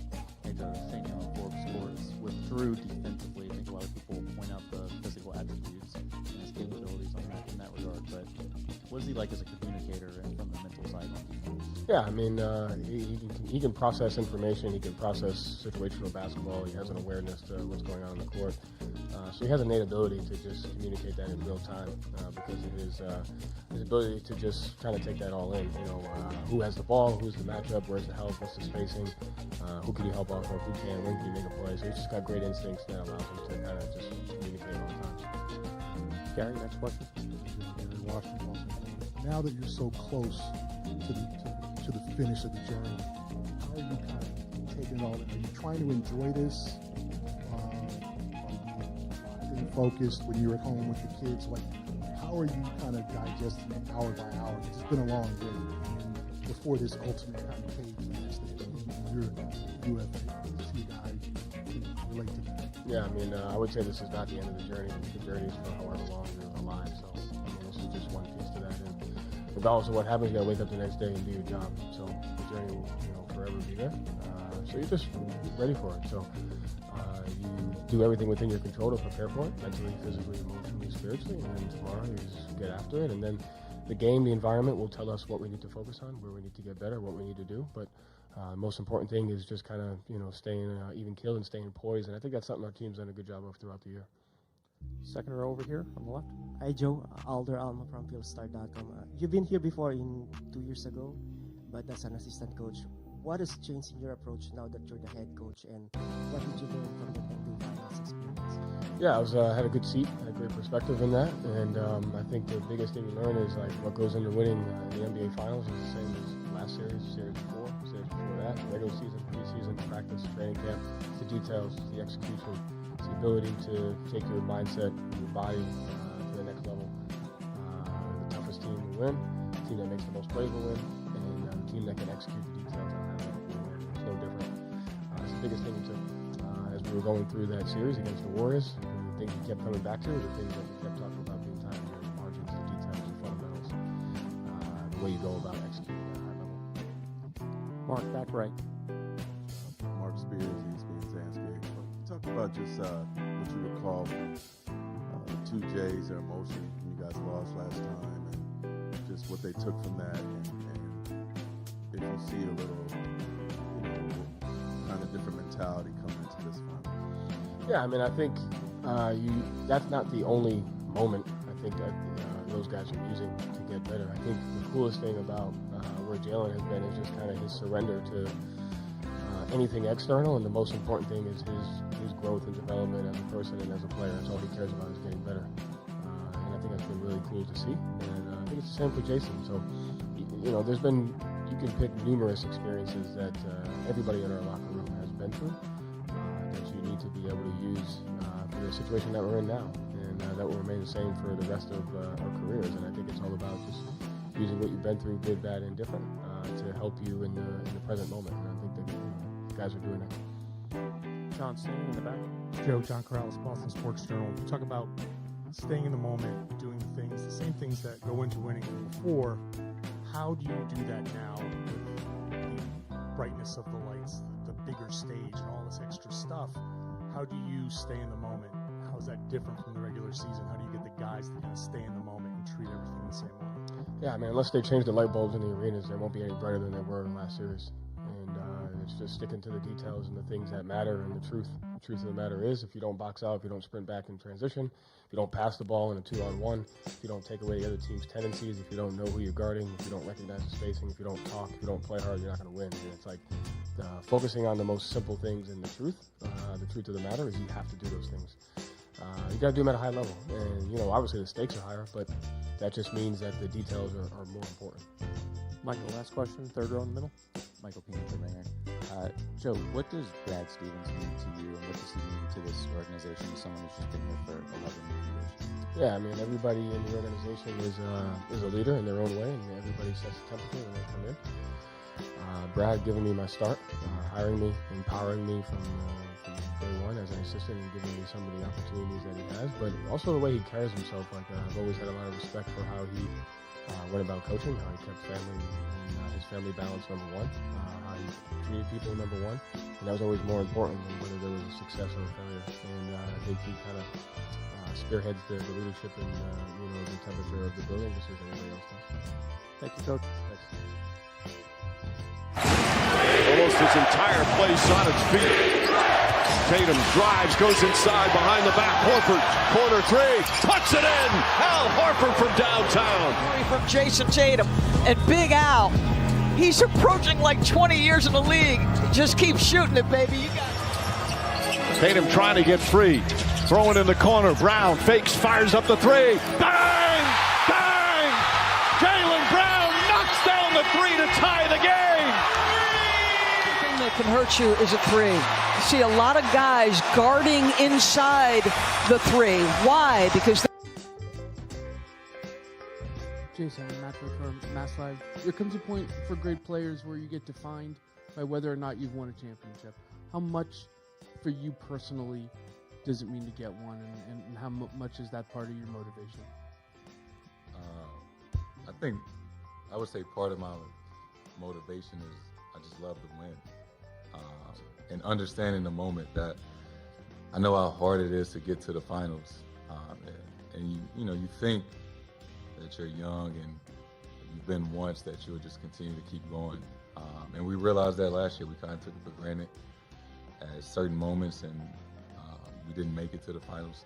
And this year put things in perspective, and I think you could see in our excitement, right, when we won the conference. Obviously, that's not the end-all, be-all, but it really is tough to get to this moment. So I think right now, just staying present in the moment. I'm not thinking about, what it would mean for my legacy or anything like that. Just excited to play some basketball after this long break, and go out there and try to get the job done. Back left, Tim. Jason, Tim Reynolds with the AP. Even though you'd already won an Olympic gold medal and you've won a bunch of, hundreds of games here, obviously.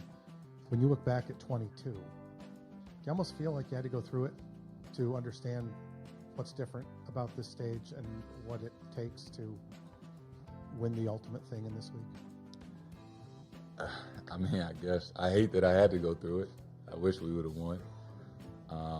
But I'm a firm believer in everything happens for a reason. There's a lesson to be learned in every situation, and I do feel a lot different this time, this go around, 2 years later.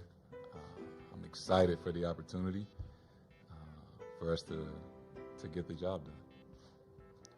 Mark, back right. Mark Spears, ESPN's Landscape.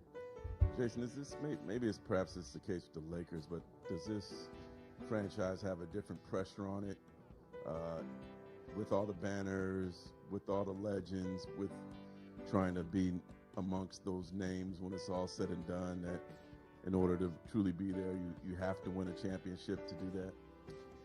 I mean, you know the answer to that, of course. Right? We only hang NBA championship banners, right? 17 of them. Some of the greatest players ever played this game wore this uniform, and all of us are honored to following their footsteps and the way that they paved for us to live out our dreams. So essentially, yeah, if you want to be one of the greats, right, to put on this uniform, every great before you won a championship, and that's what we try to play for every single season. The expectations are obviously different here, and it takes special players to be here and to be a part of an environment like that. Second row here on the left. Jason, Nick Galley, Field Level Media. You guys bring in Drew Holiday this offseason. He obviously had the title run with Milwaukee.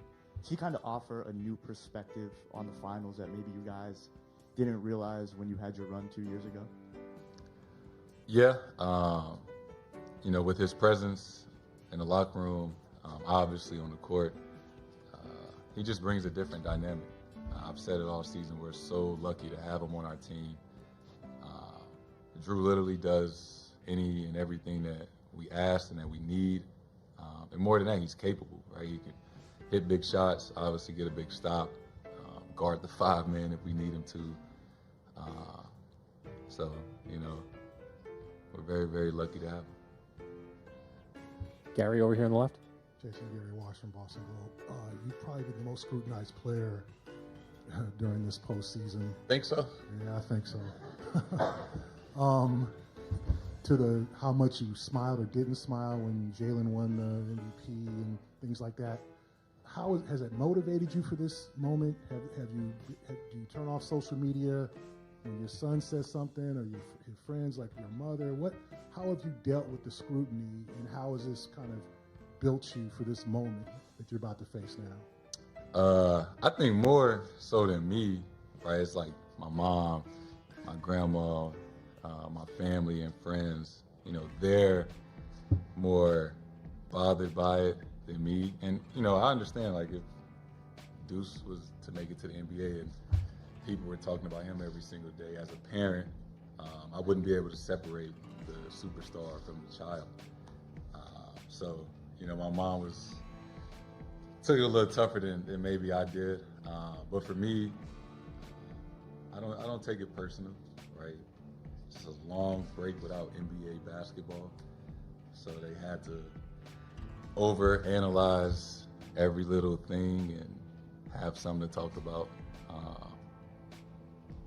Did it get old? Yeah, but it's the finals. They wouldn't talk about me if I wasn't good, so try to take some positives out of it and change the channel. Tanya, back right. Tanya Ganguly, New York Times. You were talking a bit ago about sort of the legacy of this franchise and the weight that puts on you, not you personally, but the weight that puts on any Celtics team.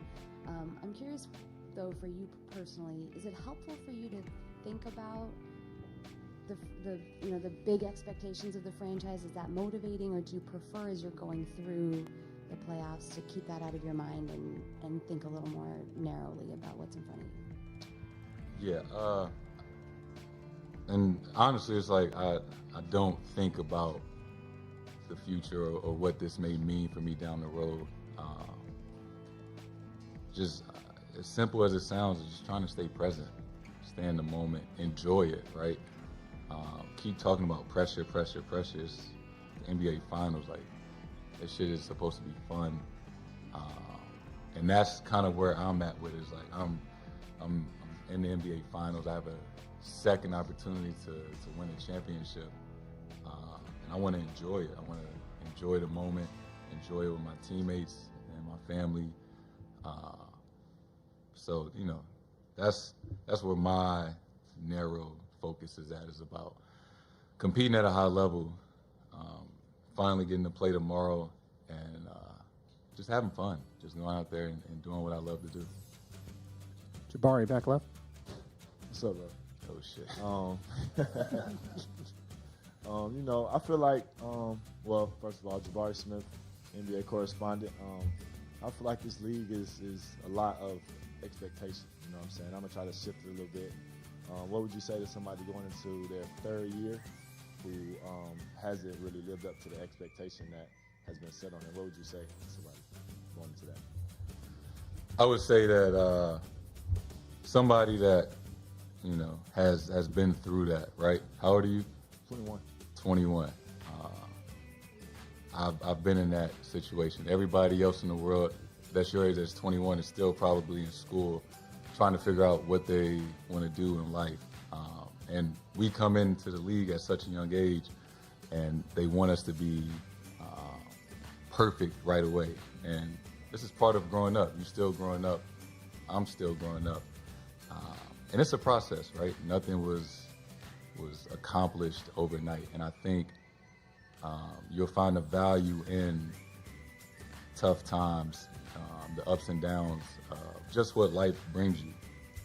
Damn, I sound like a real old person right now.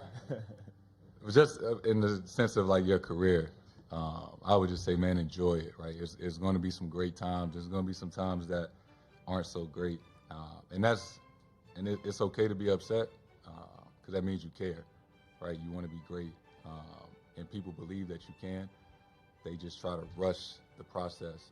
And it takes however long it takes. But, you know, as long as you work hard, you believe, and you got the right support system, obviously you do down in Houston. I know all those guys, coaches, you know, and everything will take care of itself how it's supposed to. For sure. Appreciate you. Good luck to you, too. Thank you. Last one in the back in the middle. Hey, Jason. Drafteados from Spain. A lot of NBA legends lost his first finals and then came back and they won. What's the biggest lesson that you learned from the first NBA finals that you played? Biggest lesson, I give a lot of credit to that team, like the Warriors. I think, you know, we understood what it took to get there, and, you know, they understood what it took to get over the hump. That was a really special team that didn't make many mistakes, obviously well coached, and they just been there before. And in some of those tough moments, when I go back and look, you can tell that, you know, they had been there before. And it was a lesson to be learned. And I, you know, told myself that if I ever got the opportunity again to make it to the finals, that, you know, never take it for granted. And, you know, obviously, you know, we're here now and thankful to be here. And I'm excited to get ready to play and have fun tomorrow.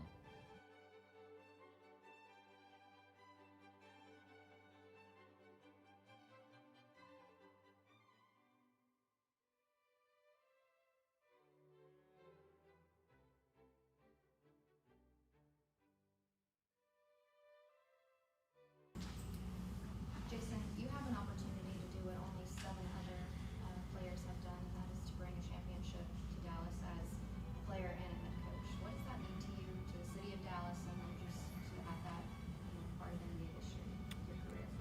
Yeah, I think it's the ultimate goal is to get over the hump. Incredible thing to be able to hopefully achieve. But I'm just very thankful for, you know, Juan Cuban bringing me on board, and then also being able to work with Nico, and now our new ownership with Patrick. And so, again, it's just I'm with a great group of leaders.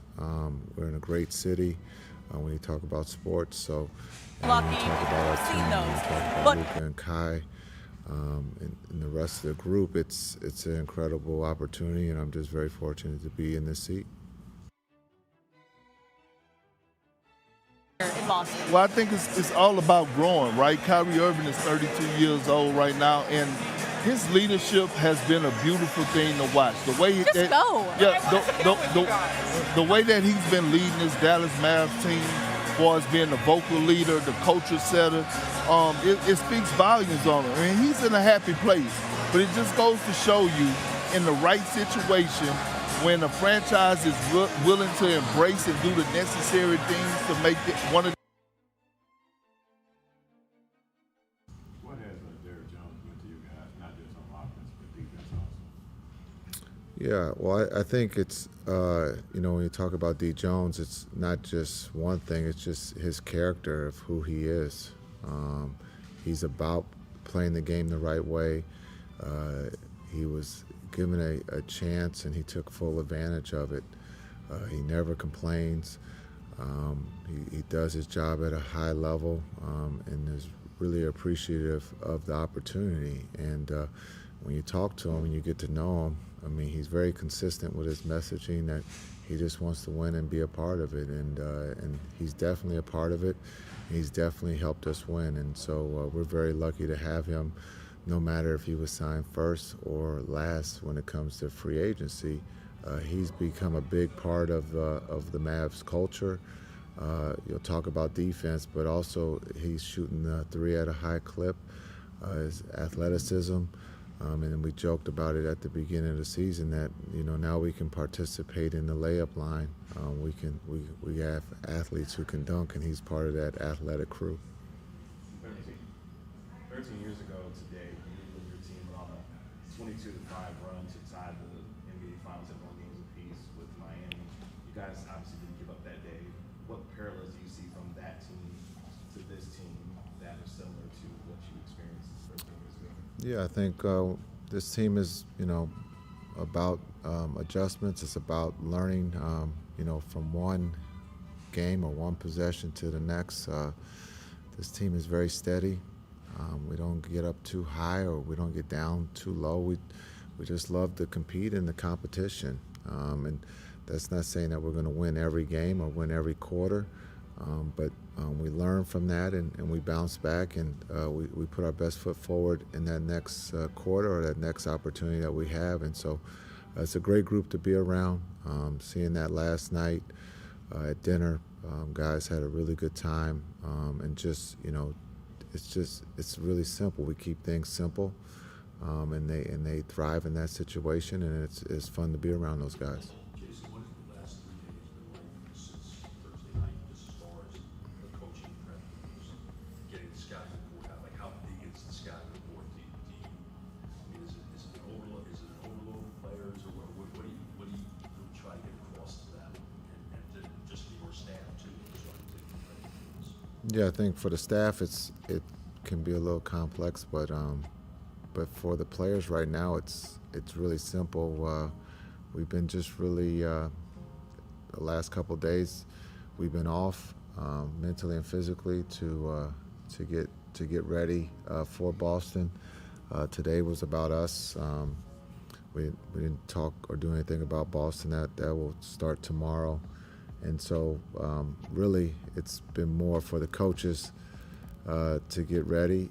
But for the players, again, we will keep it simple. And again, in the last 3 series, come up with a game plan and be ready to execute and then be ready to pivot if something's not working.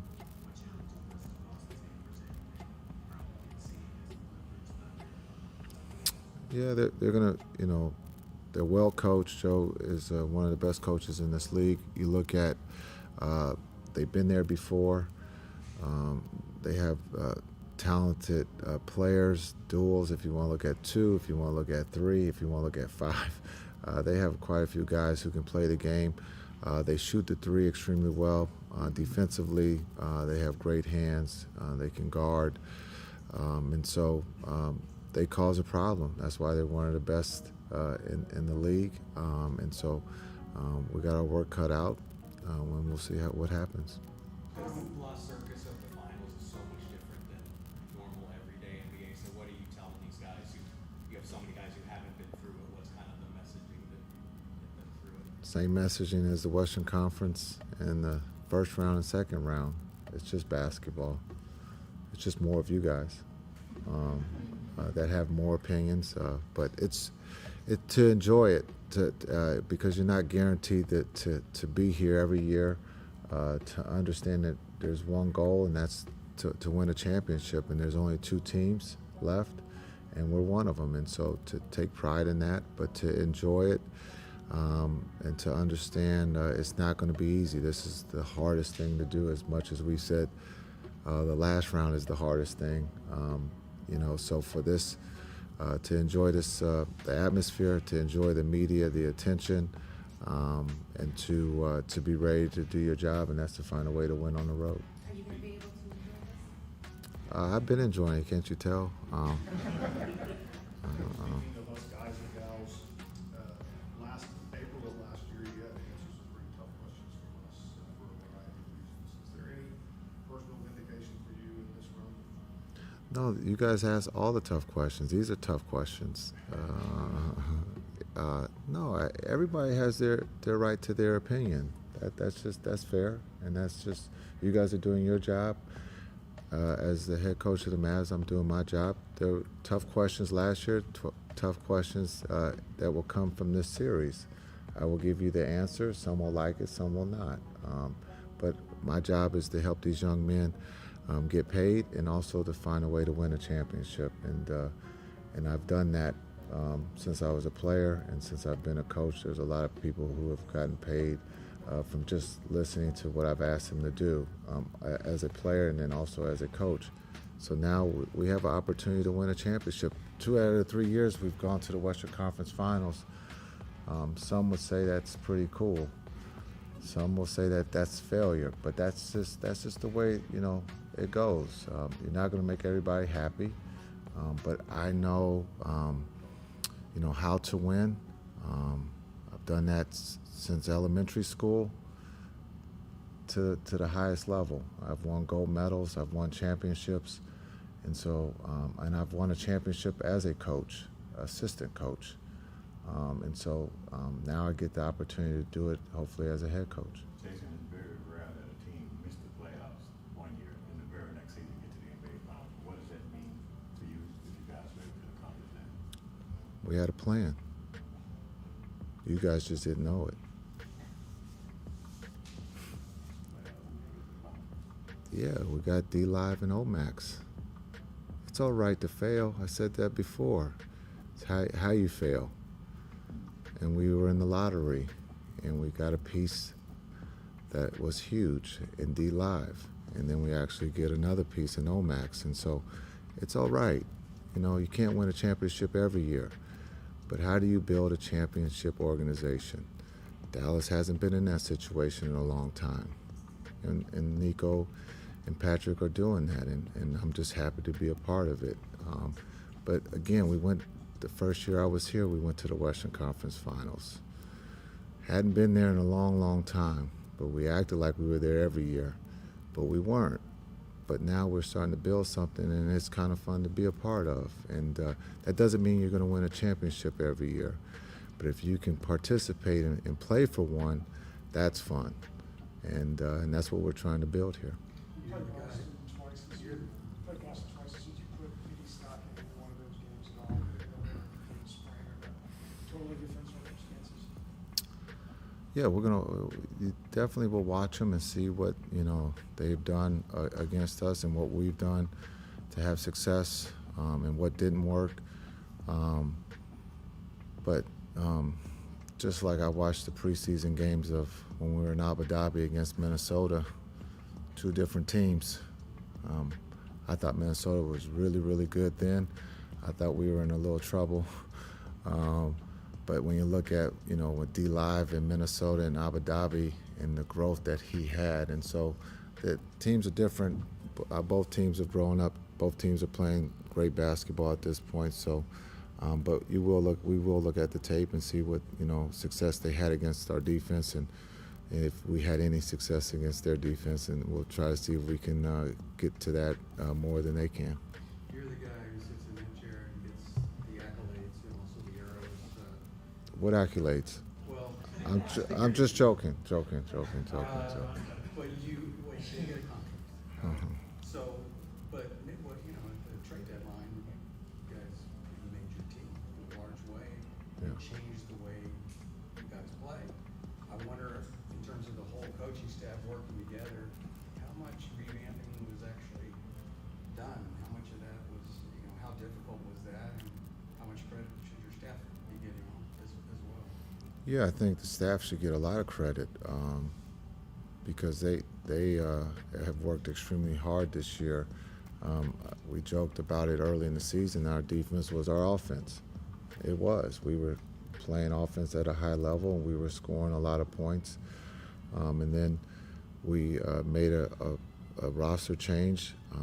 The league made a roster change. Physicality is part of it, and we adapted to that, and we embraced the physical play, and we used it to our advantage, and that helped us. And so my staff works extremely hard, but again, they love coaching. They love improving the young players. The development sometimes will go unnoticed, but they spend a lot of hours in the gym and helping these young guys. When you look at Hardy, Omax, Lively, being able to work, and then there's a trust factor that those guys have with the staff, that they trust what they're selling because they're doing it at a very high level. Jason, you mentioned Lively a few times. How is his development and impact throughout the course of the season? It seems like he's peaking right now. How does that compare to what maybe your reasonable expectations were when you drafted him? And a lot of it kind of as a project. Yeah, I think when we got Lively, we felt that it was going to, fill one of the holes that Luka was looking for. A vertical guy. Had some similarities to Tyson when you talk, not just his physical or his build, but his voice. As a rookie, he talked a little bit more than normal, and so you could see the future of him being the anchor of the defense. The future just happened to come a lot faster after Abu Dhabi and Madrid. You could see that he wanted to be the sponge. He wanted that responsibility, and sometimes young players will shy away from that, but he ran to it, and to be able to rim run. There's no plays called for him. He benefits from Luka and Kai getting downhill, and then on the defensive end, or take that back, offensively, missed shots, he's gotten some big offensive rebounds for us throughout the season. And so his growth of offense, understanding, sometimes in AAU basketball, if a play isn't ran for you, you go into a different team. But for him, he just plays his role, does his job at a high level. And then defensively, being able to switch, guard on the perimeter, and then also protect the rim. And then, as we've always talked about, the only way you can have a good defense is by rebounding the ball, and he does that for us. And so I joked about, Abu Dhabi trip. It was an eye-opener for him going against Gobert and Towns and Reed. But you can see from that point to where he is today, there was a big jump, and we're happy that he made that jump. Jason, I know you mentioned just the way that your pitching changed, right? Yep. How have you guys been able to take advantage of that, and how have you seen that? Or is it even cranked up a little bit more in the playoffs in terms of how the game is being officiated or not being officiated? The first 3 or 4 minutes, you got to figure out, what's being called, and then pivot from there. But the physicality, definitely, I think, after All-Star break, definitely was a little bit more of the touch foul went away. The defense had a fighting chance, and I think that's what the league was looking for, was not the score to be 150 to 160, but that it was a little bit more competitive and that the defense did have a chance to guard the offensive player. And I think that's where the physicality came back into play. Coach Kidd with Omax, he was on the practice floor today. Did he do everything, and could you see a return for him coming soon? Omax is working back from his injury. He did not participate in our practice. He did everything individually, but he's working extremely hard. And I don't know if he's going to participate in this finals, but he's doing better, and so we'll see. You brought up the switching. Where did that trust come from? How did you develop that trust that he was able and capable to, to switch on this smaller guy? Something that for a lot of the regular season you were doing, you weren't asking him to do very often. Yeah, we had to fail first, and then to help him to understand what the smalls were going to try to do to him, and the coaching staff did a great job with that. And even though he's not officially on the coaching staff, but Tyson has done an incredible job with him. And so understanding Tyson's played in this league, came in as a 3, finished as a center. And so to understand what the smalls are going to try to do to you, I thought Tyson has done a really good job with him. Jason, I know Mark, you play a lot. What kind of impact has he had on your team on the sideline during the game and also in the locker room? Yeah, I think when you talk about Smooth, I think he's done an incredible job. I think I've mentioned it before. If I had a vote, I know it would go between Luka and Kai. It would be split as the MVP, but the one who has really been great for us as the MVP has been Smooth. A lot of times coaches will always say the guys who score or play the most minutes or have the impact on the stat line, but Smooth has been incredible for us in the locker room, and we need more vets to help these younger kids understand how to be successful, not just on the floor, but off the floor too. You and him were together with the Lakers when they won the title in bubble in 2020. Did you see that kind of impact that he had? Yes, that's why he's here. Jason, you've reiterated just since you've been in Dallas, we can't take Luka for granted and his game. Playoffs, he's been leading almost every single category. What have you seen from his level of play? Yeah, and I will continue to say that you can't take someone who's so great for granted. A lot of times that's what we do. You pencil him in for a triple-double, but what he has done with his physical, what he's going through physically, he comes to work. He knows that he's on the biggest stage. He loves the big stage, and he wants to win. And so for him to fight through his injuries to get us to the finals has been incredible. We get a couple days here for him to catch his breath mentally and physically because it doesn't get any easier. But again, what he has done is shown that he's one of the best players in the world. And just him as a new dad, have you seen his perspective change any this season? His softer side? Just kids really give perspective. Oh, he understands what a nap is or what sleep is. But yes, I think he doesn't take for granted being able to take a nap. But I think anytime you have a newborn that comes into your life, it puts things in perspective. And he's a very humble kid. When you talk about Luka and about Sharon, I think one of the things that we'll see that was caught on camera is him giving the MVP, Western Conference MVP to D-Live. And I think that message alone, he understands how important D-Live is to this team. And I think he was probably kidding, but also serious because of the importance of what D-Live brings to us. And this is someone that comes off the bench. And so, but that's who Luka is. He's very humble and appreciative, but I think also newborn, you get to see a little softer side of him too. Coach, going off that, we've seen stars excel in the playoffs. We've seen stars struggle in the playoffs. What is it about Luka that you've seen that makes him so focused and able to play well in the big moment? That's a good question. I think it goes back to him when at Real Madrid. Just being on the biggest stage at the age of 15 or 16 years old. I know there's a clip of him out there that he's playing against Russ. He's guarding Russ, gets Russ to shoot a jump shot.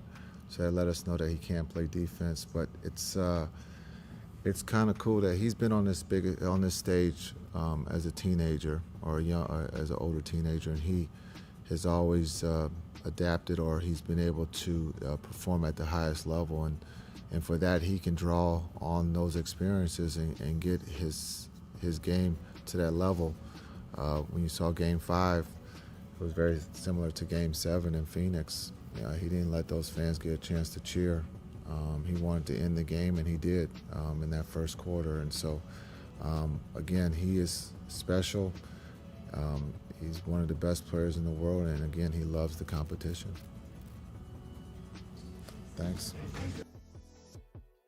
Derek, when you dream of this moment as a child, how does reality compare? It just doesn't.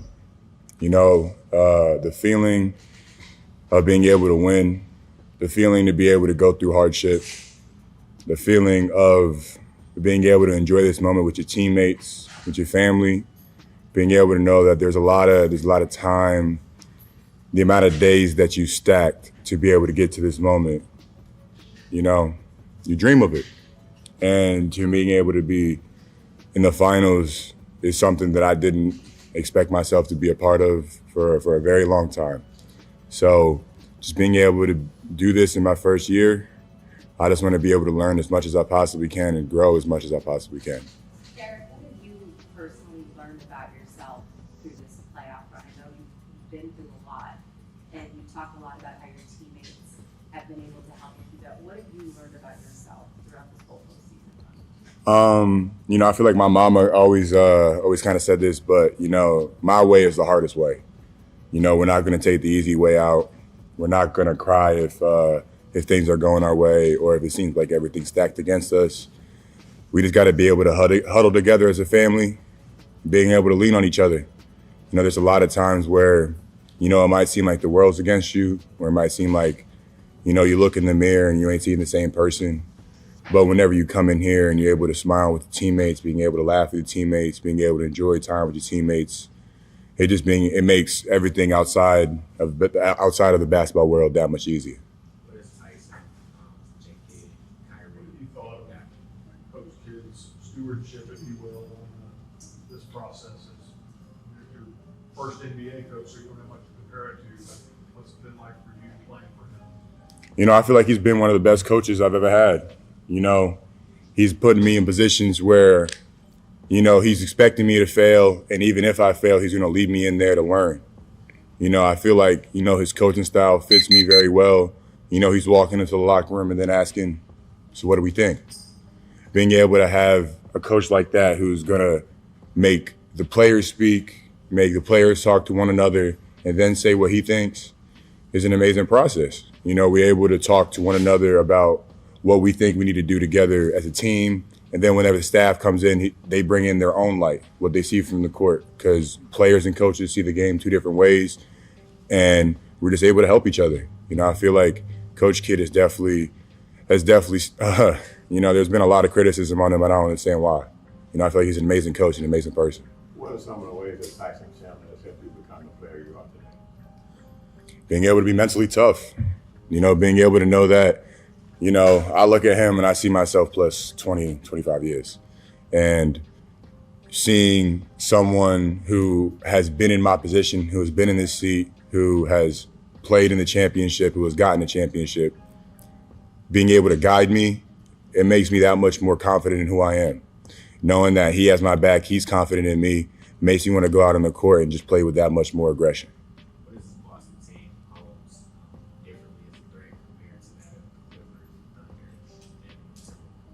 I feel like they're an amazing team. They've been on the top 3 teams in the league the entire year.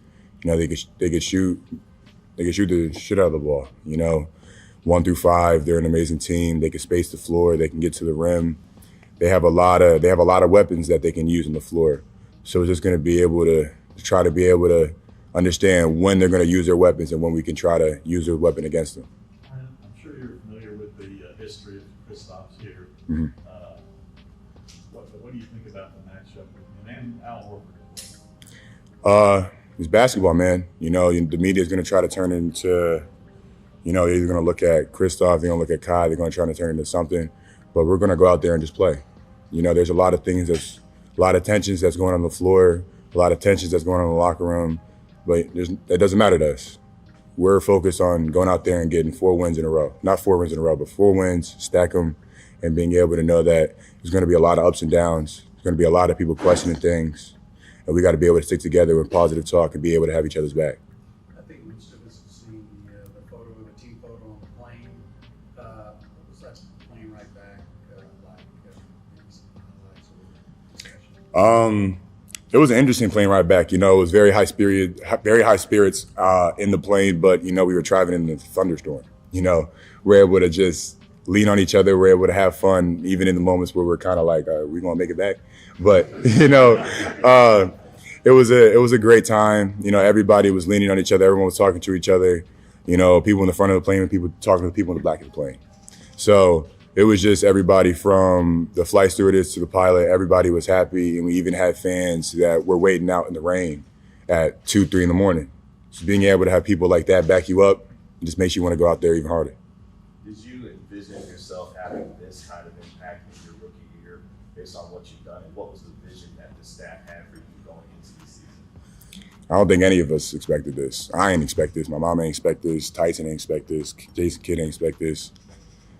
They expected me to come to the Dallas Mavericks and learn. And I feel like that's what I did. You know, I don't think they expected me to learn this much this quick. And I think I've been able to be very fortunate for them to put me in positions to learn. You know, there's been a lot of times where I was unsure of play calls, unsure of positions, unsure of different things. But I've been able to lean on my team. You know, they backed me up. They understand that I'm rookie. They understand that I haven't been in this situation before. But, you know, I'm going to fake it till I make it.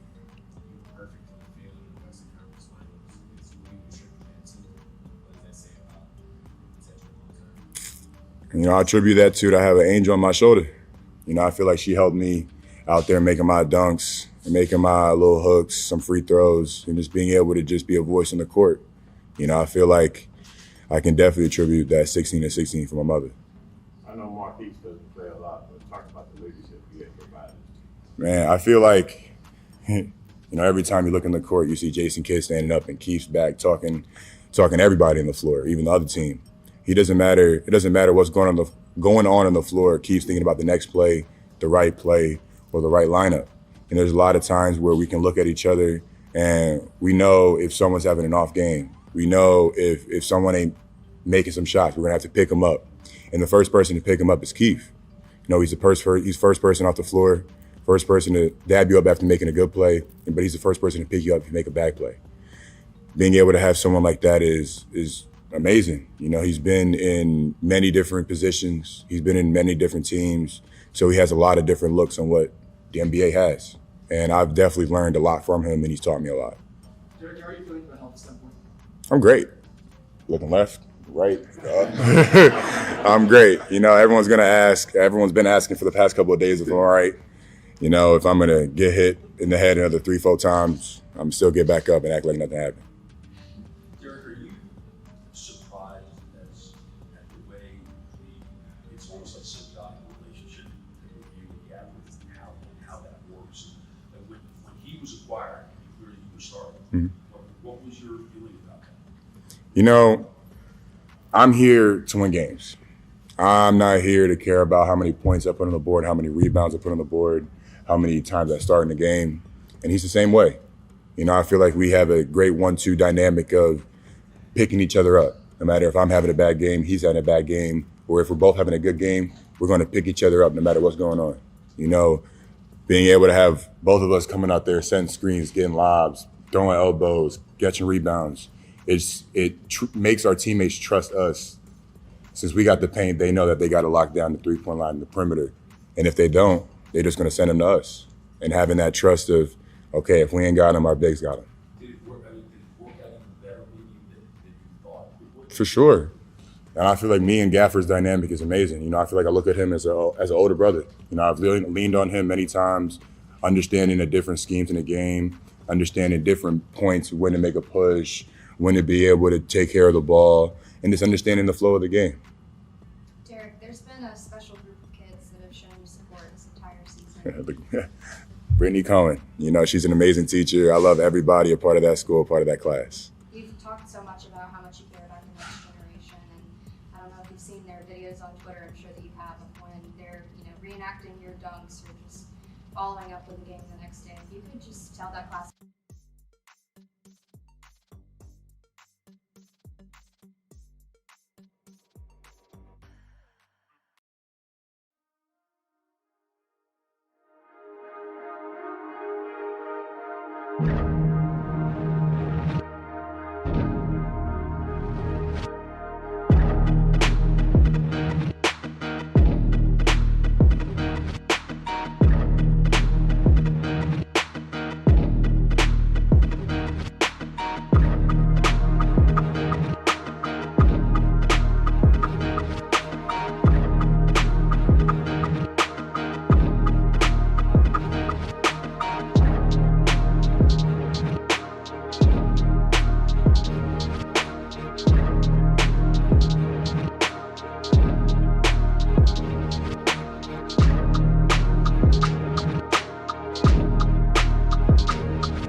got strength to just shoot right over the top.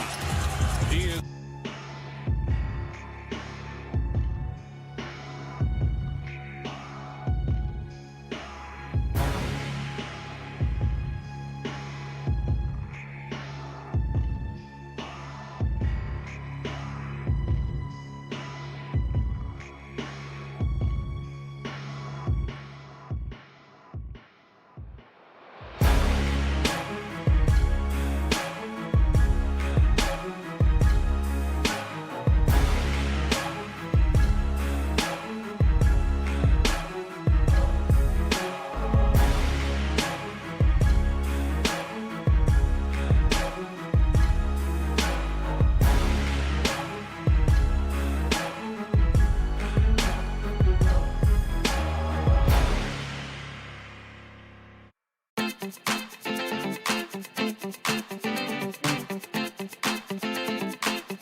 Doncic throws.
Bye.